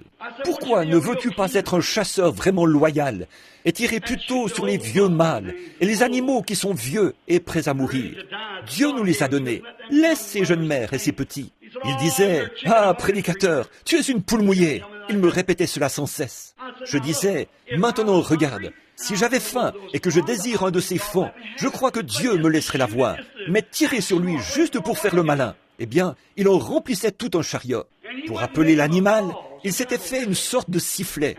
Et quand il sifflait, ça faisait exactement le bruit d'un petit faon qui appelle. Un jour, nous étions ensemble dans les buissons et je lui fis honte. Je dis, à ta place, j'aurais honte de moi. Il tuait 8 à 10 fauns d'une seule fois s'il le pouvait, des biches et n'importe quoi, simplement pour faire le malin. Il en prélevait peut-être juste les quartiers de derrière et laissait le reste sur place. Je lui disais, tu ne devrais pas faire ça. Ah, me disait-il, vous autres prédicateurs, vous êtes trop poule mouillée. Un jour, il se tenait là, dans les buissons. Il saisit ce sifflet et fit entendre ce son. Cela ressemblait à un petit faon qui pleure. Et juste comme il faisait cela, une magnifique biche laissa apparaître sa tête et sortit du fourré. Vous pouviez voir ses jolis yeux bruns qui regardaient. Toute alarmée, elle regardait alentour. Le chasseur prit son fusil et épaula pour tirer la biche. Et celle-ci vit le chasseur. Mais vous savez quoi? Le cri de ce faon. Elle ne remarqua pas ce fusil. Elle cherchait ce bébé qui était en difficulté. Et vous savez, le fait qu'elle ait fait face à la mort en regardant la bouche de ce fusil démontre le véritable sentiment maternel et l'amour d'une mère. Savez-vous quoi? Cette démonstration fut si remarquable que cela le toucha. Il jeta son fusil par terre. Il revint vers moi en courant et m'accrocha par le bras. Il s'écria, « Billy, prie pour moi, j'en ai assez de ceci !» en voyant cette démonstration d'héroïsme maternel. Oh, lorsque le monde verra la démonstration de l'amour de Dieu dans nos cœurs humains, quelle différence ce sera! Lorsque nous laisserons la colombe de Dieu venir dans nos cœurs et nous attendrir, nous rendre humbles. Là derrière, dans ce bosquet, je priais pour ce gars et le conduisis au Seigneur Jésus. Depuis lors, ce fut un chasseur bon et loyal. Certes, il pensait être dans son droit. Il faisait ce qu'il désirait. Ils sont sur mon territoire. Ils mangent ma luzerne là-bas s'ils le désirent. Je disais, c'est juste, mais c'est inhumain de faire cela. Tu dois renoncer à tes droits. Ô Dieu, aie pitié afin que nous le fassions. Ici, il y a quelque temps, il y a environ 100 ans, il y avait un grand chrétien qui vivait dans le sud-ouest des États-Unis. Il s'appelait Daniel Curry. C'était un homme admirable, un homme pieux, sanctifié, un véritable chrétien, un homme que tout le monde estimait beaucoup, quelqu'un de merveilleux. Et on raconte qu'il mourut ou tomba en extase. Il dit qu'il monta au ciel, bien entendu, lorsqu'il mourut. Et en arrivant à la porte de perles, le gardien vint à la porte et dit, « Qui es-tu » Il répondit, « Je suis l'évangéliste Daniel Curry. J'ai gagné des milliers d'âmes à Christ et je désire entrer ce matin. Le voyage de ma vie est terminé sur terre. Je n'ai maintenant pas d'endroit où aller. C'est ainsi que cela se produira pour toi l'un de ces matins, pécheur. C'est ainsi que cela t'arrivera, à toi qui es rétrograde.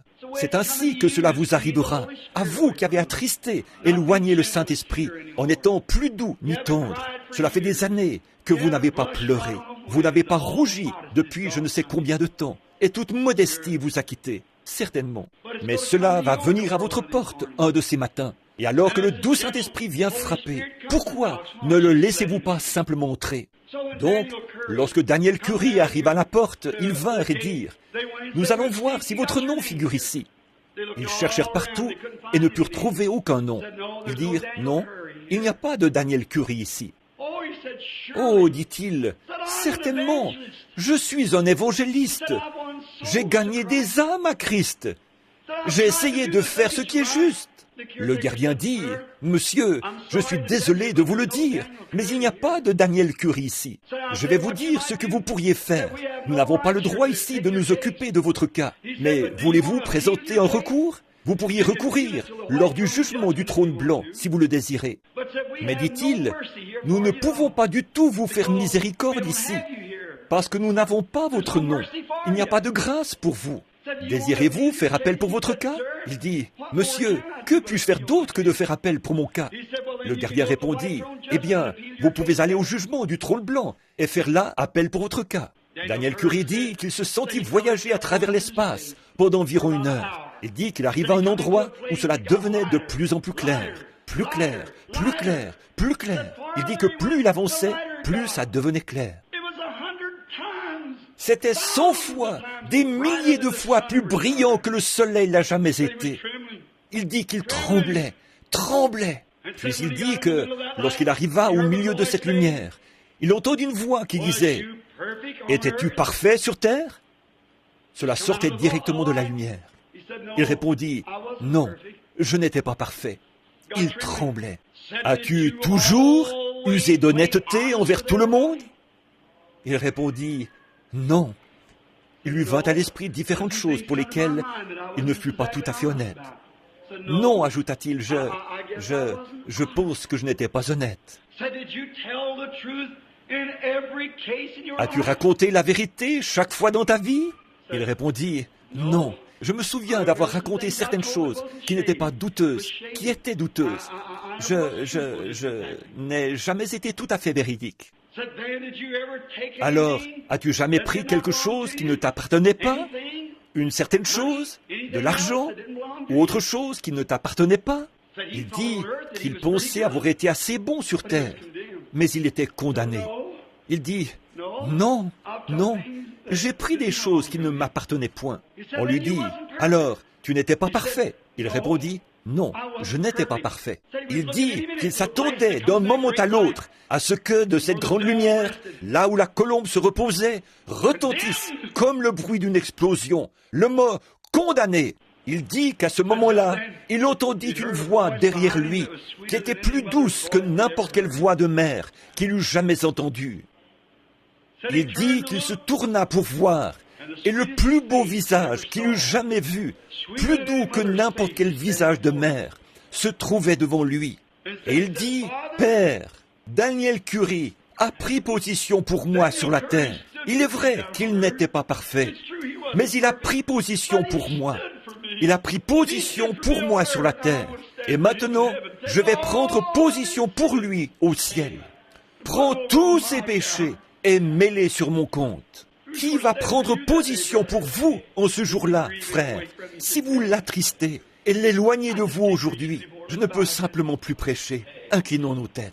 Ô Dieu bien-aimé, cher agneau mourant, toi qui es doux, humble et modeste, les oiseaux avaient des nids et les renards avaient des tanières.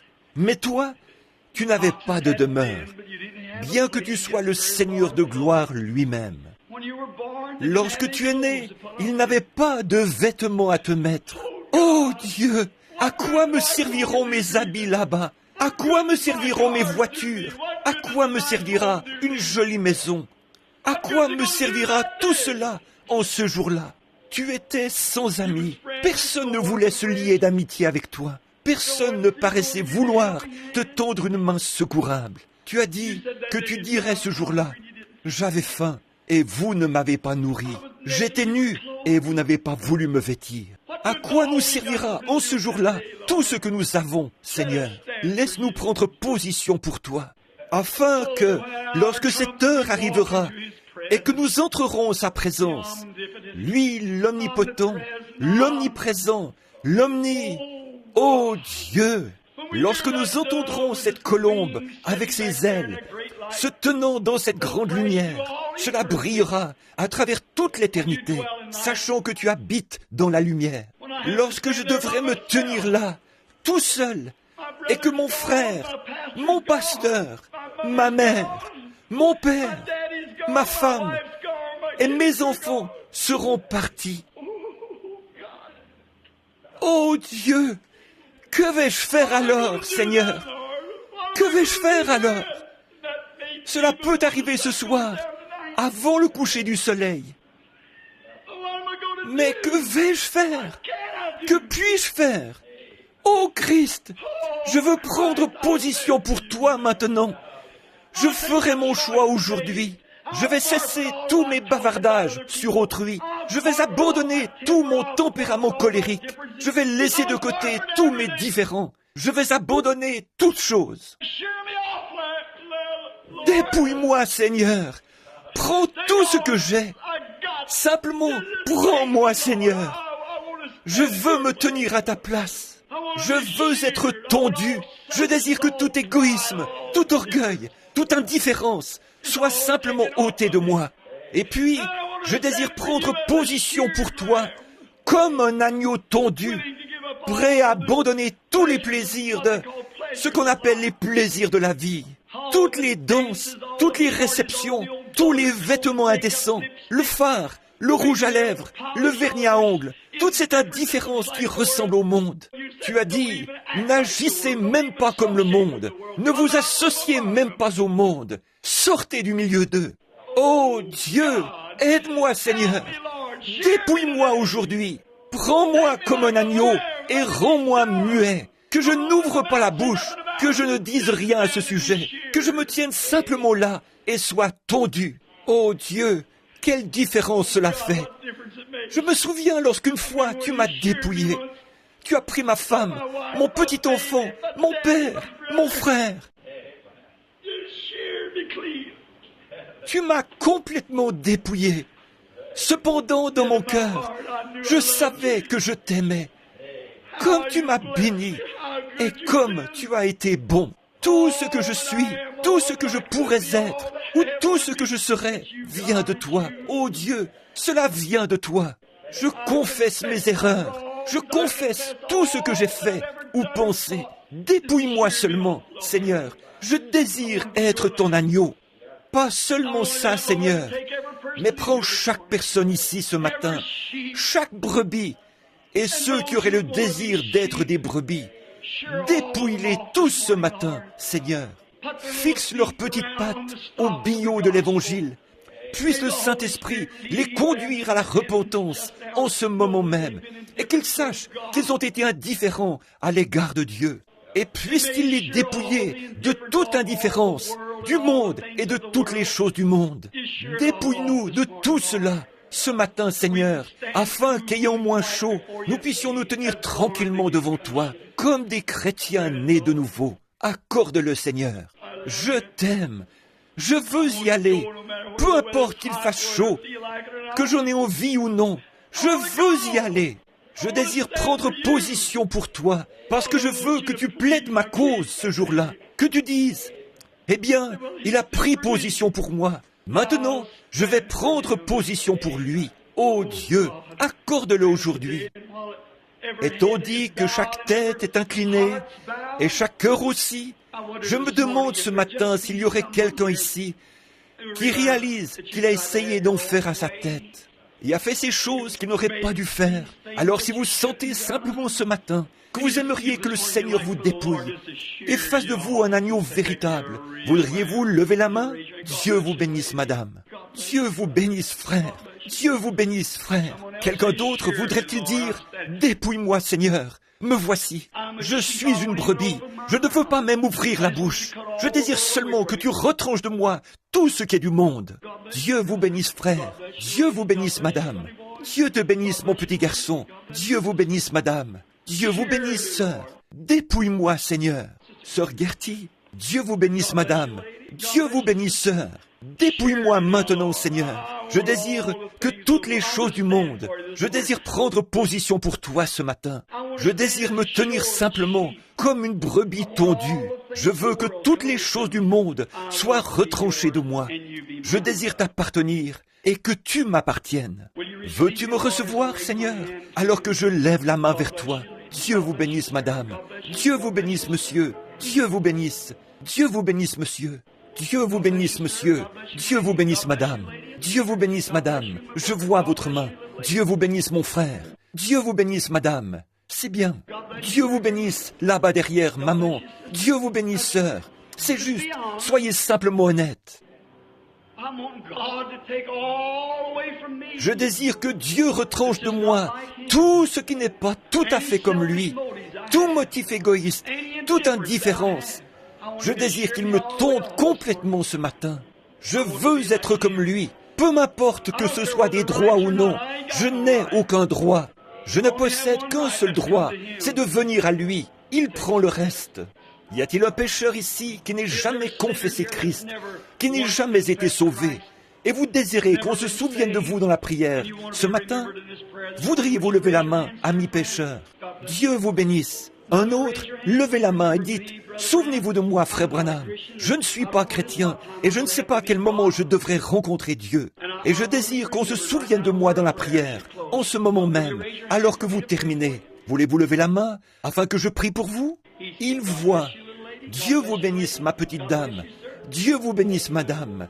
Dieu vous bénisse, monsieur. Quelqu'un d'autre? Je désire être. Je désire. Combien ici sont rétrogrades?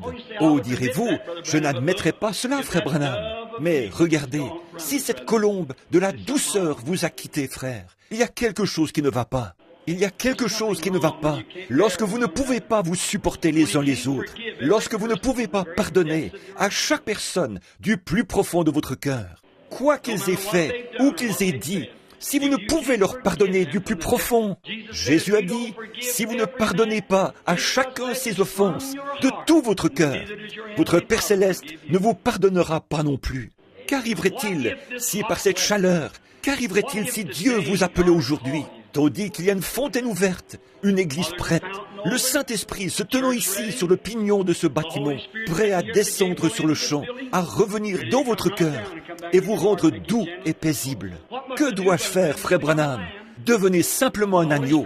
Le Saint-Esprit descendra immédiatement lorsque vous deviendrez un agneau. Mais si vous avez de mauvais motifs ou de mauvaises idées que vous voulez en faire à votre tête et que vous n'êtes pas prêt à abandonner cela, alors le Saint-Esprit ne viendra jamais. Maintenant, avec nos têtes inclinées, je me demande s'il y a quelqu'un parmi vous qui avait levé la main. Jésus a dit, « Celui qui écoute mes paroles et qui croit à celui qui m'a envoyé a la vie éternelle et ne viendra jamais en jugement, mais il est passé de la mort à la vie. » Jean 5, 24. Mais maintenant, si vous aimeriez venir à l'autel, agenouillez-vous ici et prions ensemble pour que ce sentiment doux et paisible que vous avez possédé une fois ou que vous aimeriez posséder vienne à nouveau en vous. Tandis que nous gardons nos têtes inclinées et que nous chantons, il y a une fontaine remplie de sang. Je désire que vous veniez vous agenouiller pour prier. Tous ceux qui désirent venir maintenant, agenouillez-vous ici à la balustrade de l'autel et priez quelques instants.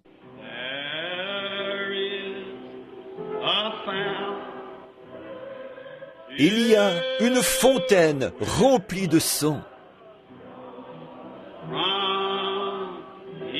tirée des veines d'Emmanuel. Et les pécheurs qui sont plongés, Dieu vous bénisse, madame. Venez jusqu'ici et agenouillez-vous. Perde, avec vos têtes toujours inclinées, je l'espère, de même que vos cœurs. Vous savez qui est la première personne à s'avancer ce matin? Vous devriez avoir honte. Une femme de couleur, une pauvre femme, les chevilles enflées, les cheveux grisonnants. Elle s'approche de l'autel. Une fois, un vieil homme de couleur fut sauvé. C'était à l'époque de l'esclavage. Quand il fut sauvé, il alla dire à son patron qu'il était libre. Celui-ci lui dit, « Tu es quoi ?» Il répondit, « Je suis libre. » Alors il le libéra. Voici un autre groupe de gens qui s'approchent pour recevoir le salut ce matin. Il dit qu'il était libre. Que tout le monde soit en prière et prie intensément, voulez-vous, pendant que le Saint-Esprit traite avec les gens qui prennent une décision. Il dit, « Mose, as-tu dit que tu étais libre ?» Il répondit, « Oui, monsieur le patron, je suis libre. » « Si tu es libre, dit-il, alors je m'en vais te libérer aussi. Va prêcher l'Évangile. » Lorsqu'il fut sur le point de mourir, beaucoup de ses frères blancs vinrent le voir, et il leur dit, il pensait qu'il avait été dans le coma. Lorsqu'il se réveilla, il dit, « Je pensais être parti.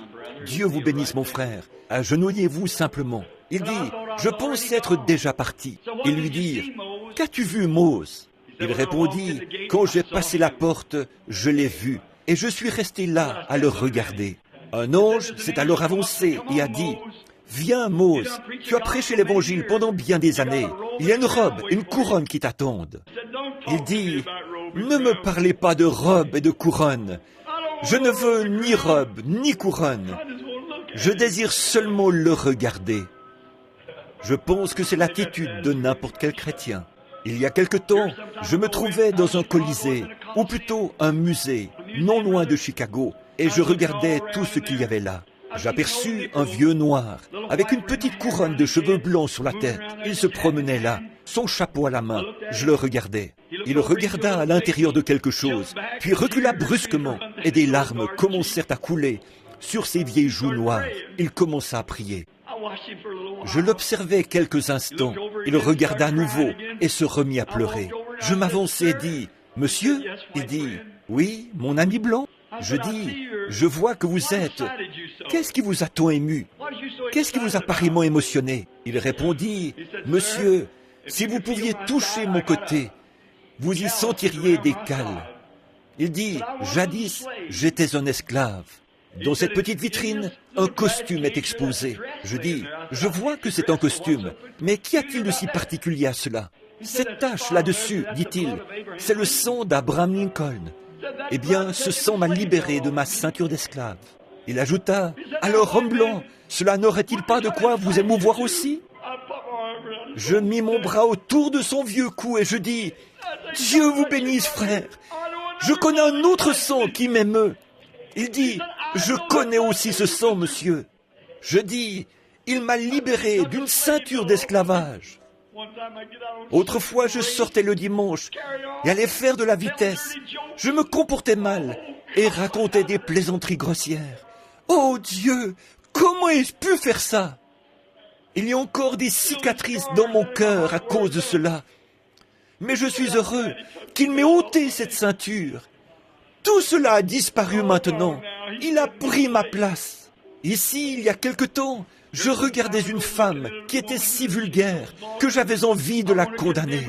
Et Dieu me donna une vision qui me fit alors prier pour elle. Lorsque je vis que mes péchés étaient aussi grands que les siens, je m'avançai et m'assis à côté d'elle. Elle lui fit honte. Je lui dis que j'étais pasteur.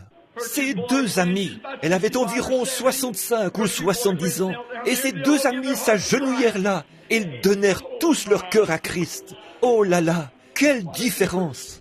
Ne le voulez-vous pas? Avez-vous tellement péché ce matin? Votre cœur est-il devenu si noir et si sale que même le Saint-Esprit ne peut pas le toucher? La colombe a peut-être pris son envol pour l'éternité. Elle est alors partie pour toujours. Dieu te bénisse, chérie. Une petite fille est en train de s'avancer. Dieu te bénisse, ma chérie. Vous me direz, cette petite fille ne sait pas. Oh, si, elle n'a tout simplement pas lu autant de revues et de vieilles histoires d'amour que vous tous. Voilà pourquoi elle est tendre. Jésus a dit, laissez venir à moi les petits enfants. Quelqu'un d'autre aimerait-il venir se joindre à nous ce matin? L'autel est ouvert. Encore un instant, tandis que nous chantons de nouveau. Et ensuite, nous allons offrir une prière pendant que ces pécheurs repentants prient.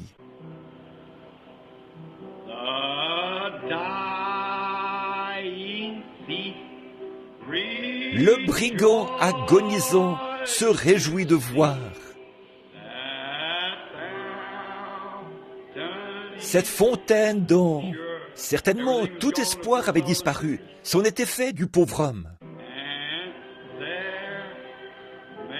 Et là, puissais-je, moi, bien qu'aussi vil que lui, ne voulez-vous pas vous avancer maintenant? Ne voulez-vous pas vous avancer, vous qui savez à quoi vous en tenir? La Bible dit que si vous savez faire le bien et ne le faites pas, pour vous, c'est plus que le péché. Ne voulez-vous pas venir? Vous savez que vous avez tort. Frayez-vous un chemin et agenouillez-vous autour de l'autel et dites à Dieu que vous regrettez la manière dont vous l'avez traité. Laissez revenir le Saint-Esprit pour qu'il vous rende à nouveau doux, aimable et calme. Ne le voulez-vous pas? Souvenez-vous que si vous mourrez alors qu'il s'est éloigné de vous, il n'y aura personne pour plaider votre cause. Il désire que vous preniez position pour lui ce matin.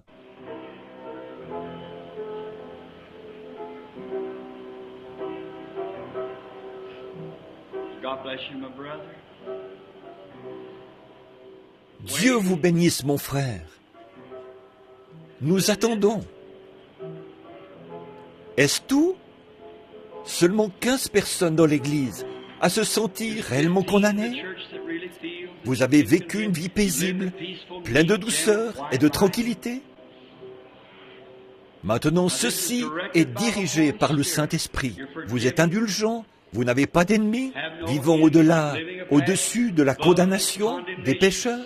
Vous ne vivez pas comme les païens, vous vivez différemment. Votre vie est toute différente.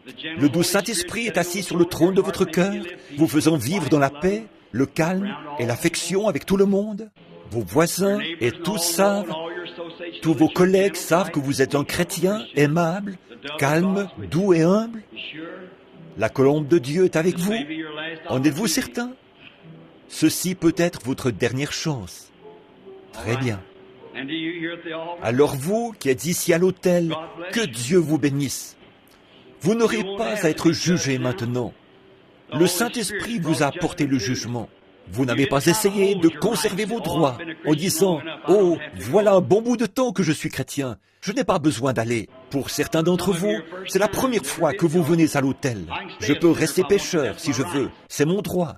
Oui, c'est juste. Vous avez votre libre arbitre et vous pouvez agir comme vous voulez, mais vous avez renoncé à vos droits ce matin.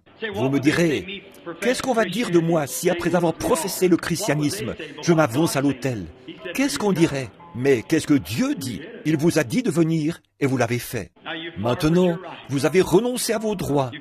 Vous êtes venu afin que le doux Saint-Esprit prenne aujourd'hui sa place dans votre cœur. Je sais qu'il le fera. Je le sais, il l'a promis. Voyez, il n'y peut rien. Il ne peut tout simplement pas s'empêcher de venir. Il supplie, il pleure, il est mort. Il a tout fait pour trouver un endroit où venir. Il désire venir vers vous. Et à l'heure de votre mort, lorsque l'ange de la mort se tiendra au pied du lit, vous souhaiterez ne pas avoir à regarder cette chose hideuse, mais vous vous rappellerez qu'une fois vous avez refusé de venir, et qu'alors votre âme est devenue noire et sale. Ce sera trop tard, vos pleurs importeront peu. Ésaü, par sa persistance à pécher, a dépassé son jour de grâce et n'eut plus d'autre chance. Il pleura amèrement en cherchant un moyen de mettre ces choses en ordre, mais il ne le put pas. Dieu l'avait appelé pour la dernière fois. Mais vous avez abandonné tous vos droits, tous vos amis et tous vos sentiments et toutes choses ce matin pour venir ici. Vous avez abandonné vos droits quand vous vous êtes agenouillés ici pour parler à Dieu. Je vous déclare par la parole du Seigneur que Christ a dit « Je ne mettrai pas dehors celui qui vient à moi ». Maintenant, pendant que vous êtes là, à l'autel, repentez-vous. Dites-lui que vous regrettez ce que vous avez fait. Ce qu'il y a avec les gens qui ne reçoivent pas le Saint-Esprit lorsqu'ils se font baptiser, ils ne se repentent pas complètement. Dieu essaie de leur donner le Saint-Esprit. Il désire que vous soyez doux, aimables et calmes. C'est la raison pour laquelle vous vous relevez avec le même égoïsme dans votre cœur. Oh, il se pourrait que vous vous releviez en criant, en parlant en langue ou autre. Cela ne vous ferait pas avoir le Saint-Esprit. Vous devez vous relever de là en étant une personne différente. Vous devez vous relever de là en étant aimable, calme, doux, humble, avec l'Esprit de Dieu qui habite en vous. L'année prochaine, vous regarderez le chemin parcouru et vous verrez jusqu'où vous êtes arrivé. Voyez-vous, vous gagnez sans cesse du terrain. C'est le Saint-Esprit. Le Saint-Esprit est l'amour, la joie, la paix, la longanimité, la douceur, la bienveillance, la patience, la foi. Maintenant, repentez-vous tout simplement et dites à Dieu que vous désirez cela tout de suite. Il le fera. Toi, fillette qui est là, ma petite chérie, fais la même chose. Dieu te bénisse. Ta maman se tient debout, les mains posées sur toi. Cette chère sœur de couleur, âgée, ici, qui s'incline à l'autel. Il se peut que vous ayez dû manger du pain de maïs et de la bouillie de maïs. Il se peut que vous ayez dû vivre dans une ruelle, pour autant que je sache, sœur. Que Dieu bénisse votre cœur. Il y a un palais préparé pour vous dans la gloire ce matin. C'est vrai.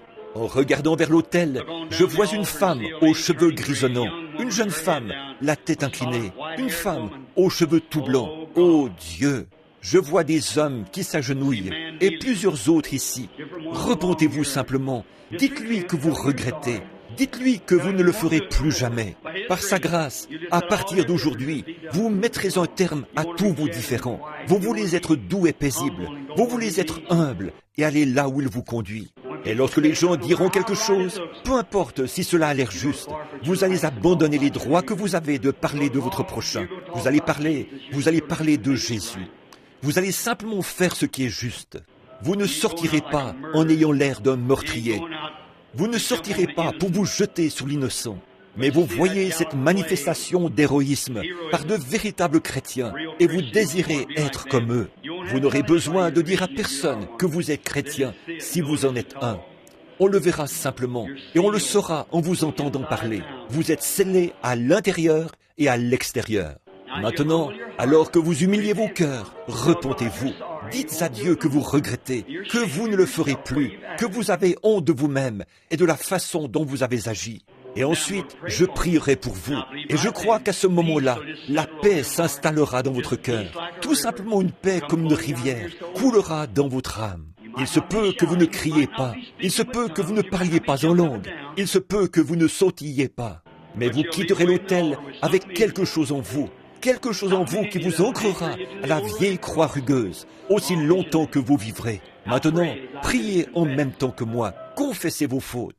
Notre Père Céleste, étant d'indignes créatures, cette salle chaude où l'on transpire ce matin, cette étuve, mais, ô Dieu, tu l'as fait sortir par nos pores.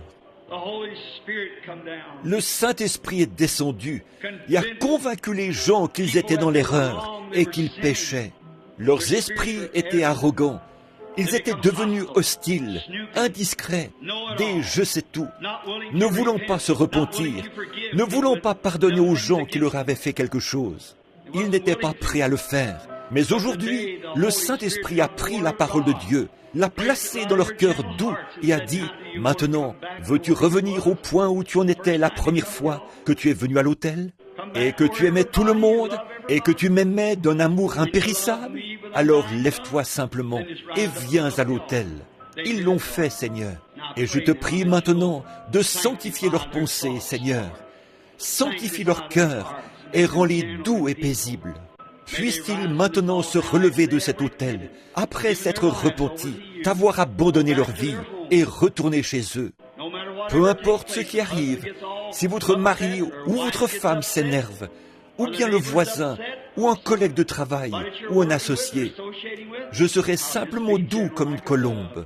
Après tout, la vengeance t'appartient. À moi la rétribution, dit le Seigneur.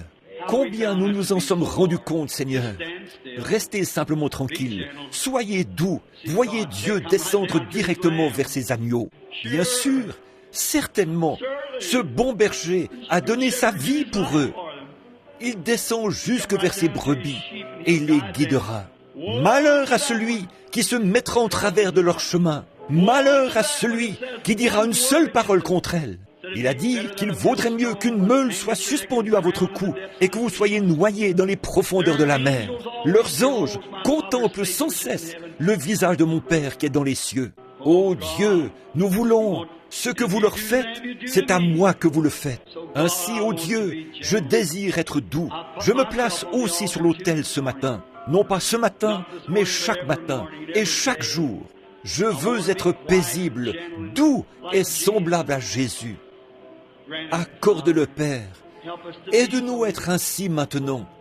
Fais rouler sur nos âmes ces infinies vagues d'amour.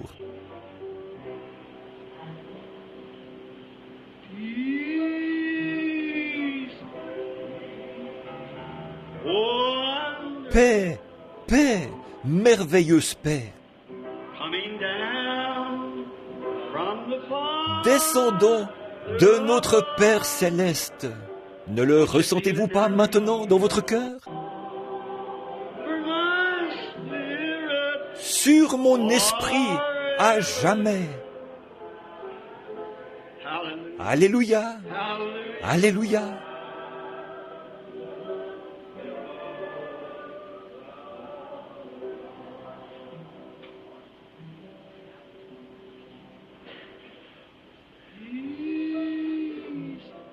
Paix, paix, merveilleuse paix.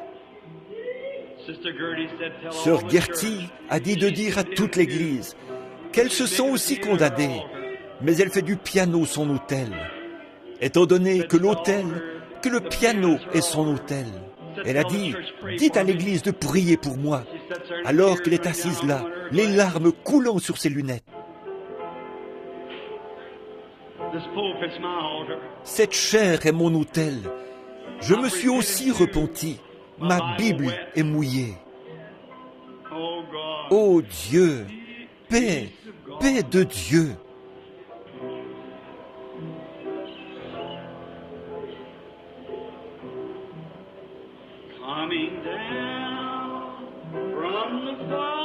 Descendant de notre Père céleste. Oh, Alléluia. Sur mon esprit à jamais.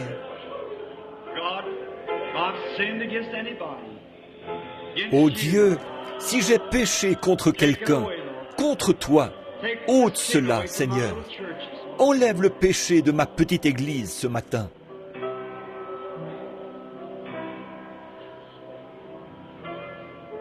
Combien peuvent sentir que Dieu leur a pardonné et que la colombe de paix s'est à nouveau posée sur votre cœur? Elle vient de revenir et a repris sa place. Le Saint-Esprit vient tout juste de revenir et il a dit, « Mon enfant, j'ai toujours désiré t'aimer, mais tu ne me laissais pas faire. Je ne peux pas demeurer avec ton vieil esprit égoïste, mais maintenant que tu l'as abandonné, je suis revenu dans ton cœur ce matin. » Combien se sentent ainsi? Levez la main, c'est ça, tout autour de l'autel. Oh, c'est bien. Combien dans l'assistance ressentent la même chose? Levez la main. Oh!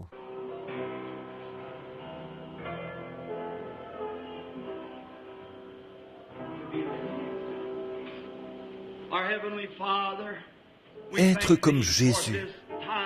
Notre Père Céleste, nous te remercions pour ce moment de douce consécration. C'est comme si on prenait une pomme dans la main, qu'on la broyait, qu'on l'écrasait jusqu'à ce qu'elle devienne molle. Si molle qu'un petit bébé pourrait s'asseoir et la manger.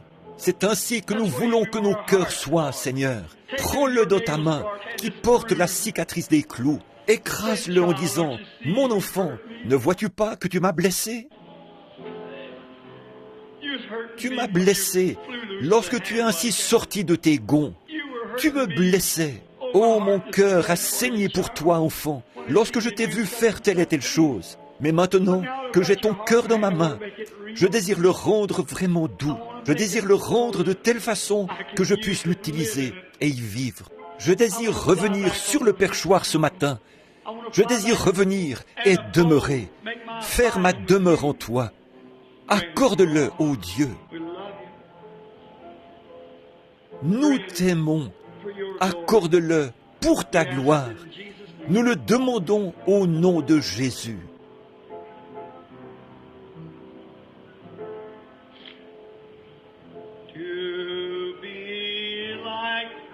Être comme Jésus. N'aimez-vous pas simplement adorer ainsi? Oh, mon âme est inondée. Sur terre, le voir descendre ainsi dans les adorateurs. Vous sentez une réelle douceur dans votre cœur? Mon cœur bat très rapidement.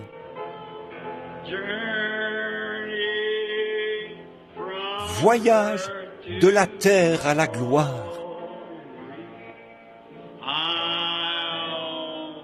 Je ne demande qu'à lui ressembler. Voulez-vous lever la main tandis que nous le chantons? Être comme Jésus. Joe, veux-tu t'avancer pour prier ce matin, frère? Dieu te bénisse. Trouve-toi une place ici à l'autel. Frère Joe, Dieu te bénisse.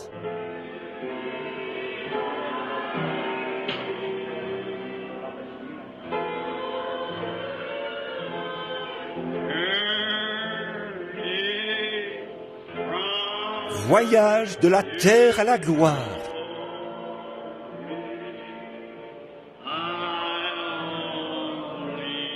Je ne demande qu'à lui ressembler. Je sais qu'il fait chaud, mes amis, je le sais, mais j'espère que vous vous sentez comme moi. Oh, je me sens comme si je pouvais m'envoler.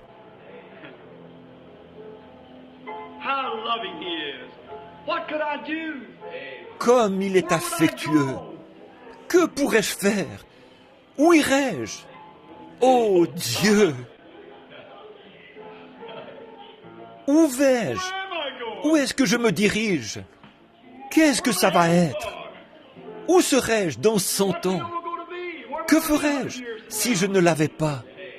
Où y a-t-il un autre refuge?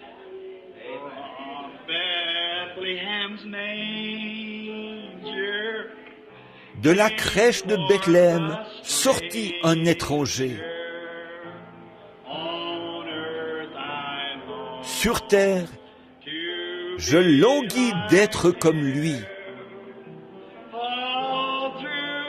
Pendant tout mon voyage, de la terre à la gloire,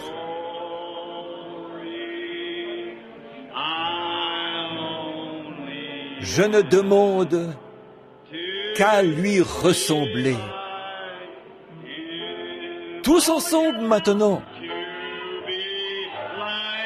être comme Jésus.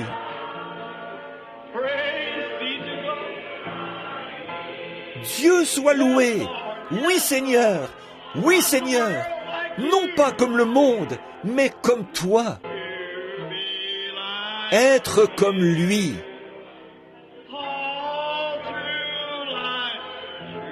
Pendant tout mon voyage, de la terre à la gloire, je ne demande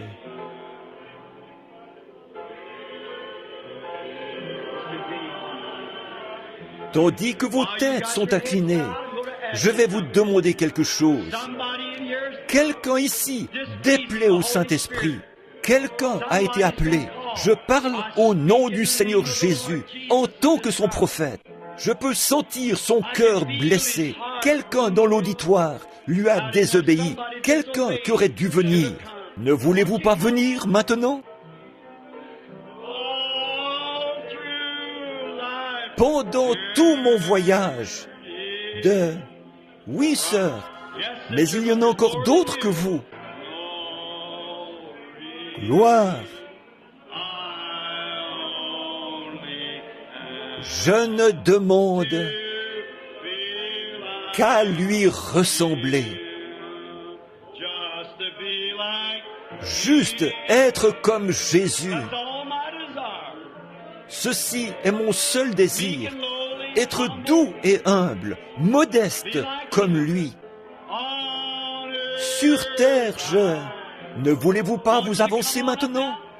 Dieu veut vous voir vous déplacer. Un certain nombre d'entre vous, je savais que vous viendriez. Que Dieu vous bénisse, que Dieu vous bénisse, que Dieu vous bénisse. C'est cela. Je regardais au-dessus de cet auditoire. Il y avait là l'ombre noire la plus terrible que j'ai jamais vue.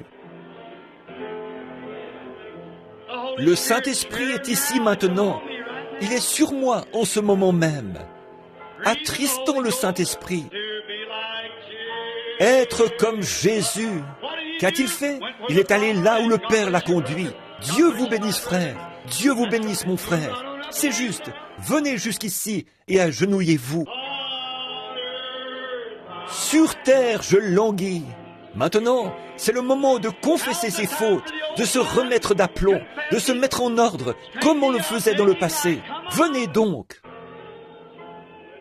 Je sens toujours qu'il y en a encore là.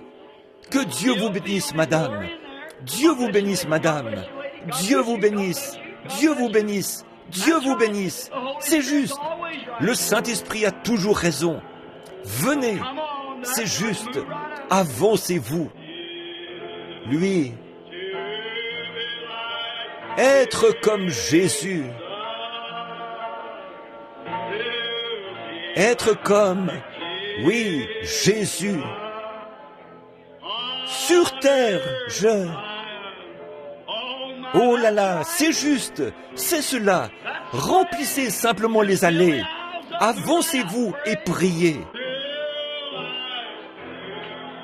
Pendant tout mon voyage, de la terre à la gloire, repentez-vous simplement.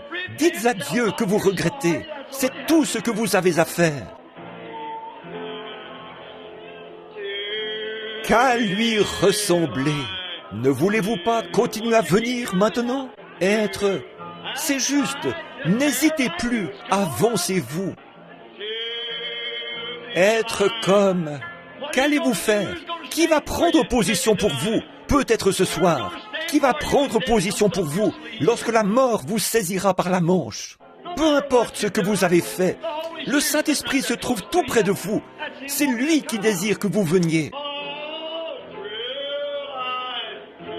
Pendant tout mon voyage, de la terre à la gloire, repentez-vous simplement et dites, « Oh Dieu, je regrette, je ne voudrais pas faire cela. Tu ne prendras pas mon parti si je ne prends pas maintenant position pour toi. Et je veux que tu prennes mon parti et je vais prendre position pour toi. À partir d'aujourd'hui, je vais vivre comme un chrétien devrait le faire. Je vais changer mes façons de faire. Je vais être doux et paisible. Je vais laisser les autres discuter tout seuls. Je vais simplement vivre doux et paisible devant toi. Peu importe depuis combien de temps vous professez être un chrétien et à quelle église vous appartenez, ceci n'a rien à voir. Approchez-vous donc. Dieu vous bénisse. Avance-toi, mon enfant. Dieu vous parle maintenant. Si vous croyez que je suis son serviteur, le Saint-Esprit m'a parlé ce matin et m'a dit, fais cet appel. Il y en a beaucoup qui sont là. C'est aujourd'hui le jour. C'est maintenant le moment. Il y en a encore environ 5 ou 6 là-bas derrière qui devraient vraiment venir. Maintenant, souvenez-vous, frères, sœurs, je suis en train de vous regarder. Je vois ces ombres noires juste au-dessus de vous. Vous feriez mieux de vous avancer. Être comme Jésus. Ne voulez-vous pas être comme lui? Aimable, paisible, doux et humble? Dieu vous bénisse, jeune homme. Dieu vous bénisse, vous, papa, avec le bébé. Dieu vous bénisse, sœur. Dieu vous bénisse, amis pécheurs. C'est juste. Venez jusqu'ici, sœur. Avancez-vous. Trouvez-vous une place. Dieu vous bénisse. Chère sœur, vous avez de quoi être reconnaissante. Vous étiez clouée au lit, en train de mourir. Et voici maintenant vous marchez jusqu'à l'autel. Que Dieu bénisse votre tendre cœur. Le Saint-Esprit parle à nouveau maintenant. La repentance. Criez simplement à Dieu. Priez simplement à votre manière. C'est vous qui avez péché. Maintenant, c'est vous qui devez prier. Dites à Dieu que vous regrettez ce que vous avez fait. Ne prêtez pas attention à ceux qui sont autour de vous. Dites simplement, « Oh Dieu, pardonne-moi. Je ne voulais pas être ainsi. Je désire être doux. Je ne contrarierai plus et ne ferai plus jamais d'histoire. » Oh Dieu, oh comme j'aime ça. Père Céleste, pour chaque pénitent qui se trouve maintenant à l'autel et qui s'est mis à genoux pour prier, oh Dieu, puisse les mamans, les papas, les enfants, les pères, les mères et qui que ce soit d'autre, les voisins, les membres d'église, les diacres, les administrateurs. Oh Dieu, pendant ce moment de formation à l'ancienne mode, alors que nous sommes assis dans cette salle surchauffée ce matin, le Saint-Esprit descend et nous parle de paix. Oh Dieu, je veux être présent ce jour-là pour t'entendre dire doucement, oui, tu t'es avancé et tu as pris position pour moi. Maintenant, je vais prendre ton parti. Oh Dieu, je désire que tu mettes cette paix dans chaque cœur qui se trouve ici aujourd'hui. Je désire que tu le fasses tranquillement et doucement. Je désire que tu entres là avec un sentiment tel qu'il ne les quitte plus jamais dorénavant. Puissent les foyers être renouvelés. Puissent les gens être de nouvelles personnes. Que toutes choses deviennent nouvelles aujourd'hui parce que ces gens se sont humiliés. Tu as dit, si le peuple qui porte mon nom s'humilie et prie, alors j'entendrai des cieux. Maintenant, je sais que tu le fais ce matin, ô Dieu. Et je demande pardon pour ceux qui sont demeurés assis alors qu'ils auraient dû venir. Ô Dieu, parle-leur, et puissent-ils ne plus jamais avoir de paix sur terre, jusqu'à ce qu'ils aient pris cette décision, Seigneur, de venir se mettre en règle avec toi. Accorde-le, Seigneur. Bénis chacun maintenant, que ta bonté et ta miséricorde demeurent à jamais sur chaque âme repentante qui s'est pliée dans cette église ce matin. Ô divin Père, j'ai fait ceci selon ton ordre. J'ai appelé ces gens, ils se sont levés. Tu as dit, celui qui rendra témoignage de moi devant les hommes, je rendrai témoignage de lui devant mon Père et les saints anges. Beaucoup parmi ceux-ci sont des chrétiens depuis des années, mais ils sont debout ce matin pour témoigner de leurs péchés et de leurs mauvaises actions. Ils sont devenus impossibles à aimer. Le Saint-Esprit s'est retiré d'eux. Et bien des fois, ils ne peuvent pas sentir ce sentiment de bonté, de douceur, d'humilité qu'ils devraient ressentir. Beaucoup étaient des pécheurs qui sont venus pour la première fois, mais ô Père, ils veulent ce merveilleux sentiment, la paix qui surpasse toute intelligence. Donne-la leur aujourd'hui, Seigneur Dieu, et puissent-ils tous ensemble être aimables et remplis de ton esprit, alors qu'ils quittent cet endroit aujourd'hui pour aller vers leurs demeures respectives, vivre une vie différente, être des personnes différentes. Nous demandons ceci au nom de Christ. De la place à la fontaine. Très bien, vous qui êtes à l'autel, relevez-vous, regardez au Seigneur Dieu, tournez-vous et serrez la main à ceux qui sont autour de vous. Oh, nous allons chanter maintenant tous ensemble, alors que nous nous levons juste un moment avant le service de guérison. De la place, de la place. Oui, il y a de la place. Il y a de la place à la fontaine pour toi. De la place, de la place. Oui, il y a de la place. Il y a de la place à la fontaine pour toi. Tous ensemble. De la place, de la place. Oui, il y a de la place. Il y a de la place à la fontaine pour toi. De la place, de la place. Oui, il y a de la place. Il y a de la place à la fontaine pour toi. De la place, de la place. Oui, il y a de la place. Une fois, vous savez, l'autre jour, frère, quand votre femme a téléphoné pour qu'on prie pour vous, je suis allé directement dans la chambre et le Saint-Esprit m'a dit, ne crains point. Amen. N'est-il pas réel? Merveilleux. Eh bien, gloire au Seigneur. J'ai simplement envie de crier victoire. Très bien.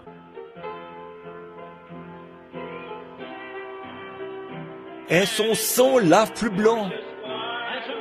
Tu as quelque chose à dire?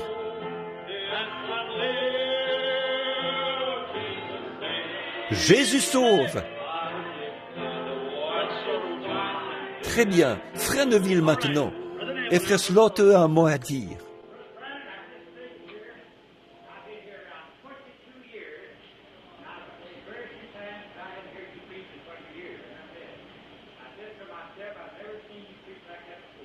Man, thank the Lord. Praise the Lord. Amen.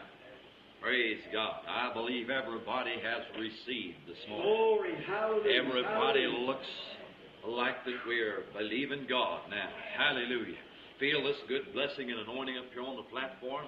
Feel like Peter, if it wasn't for the selfishness, would build 3 tabernacles and remain here.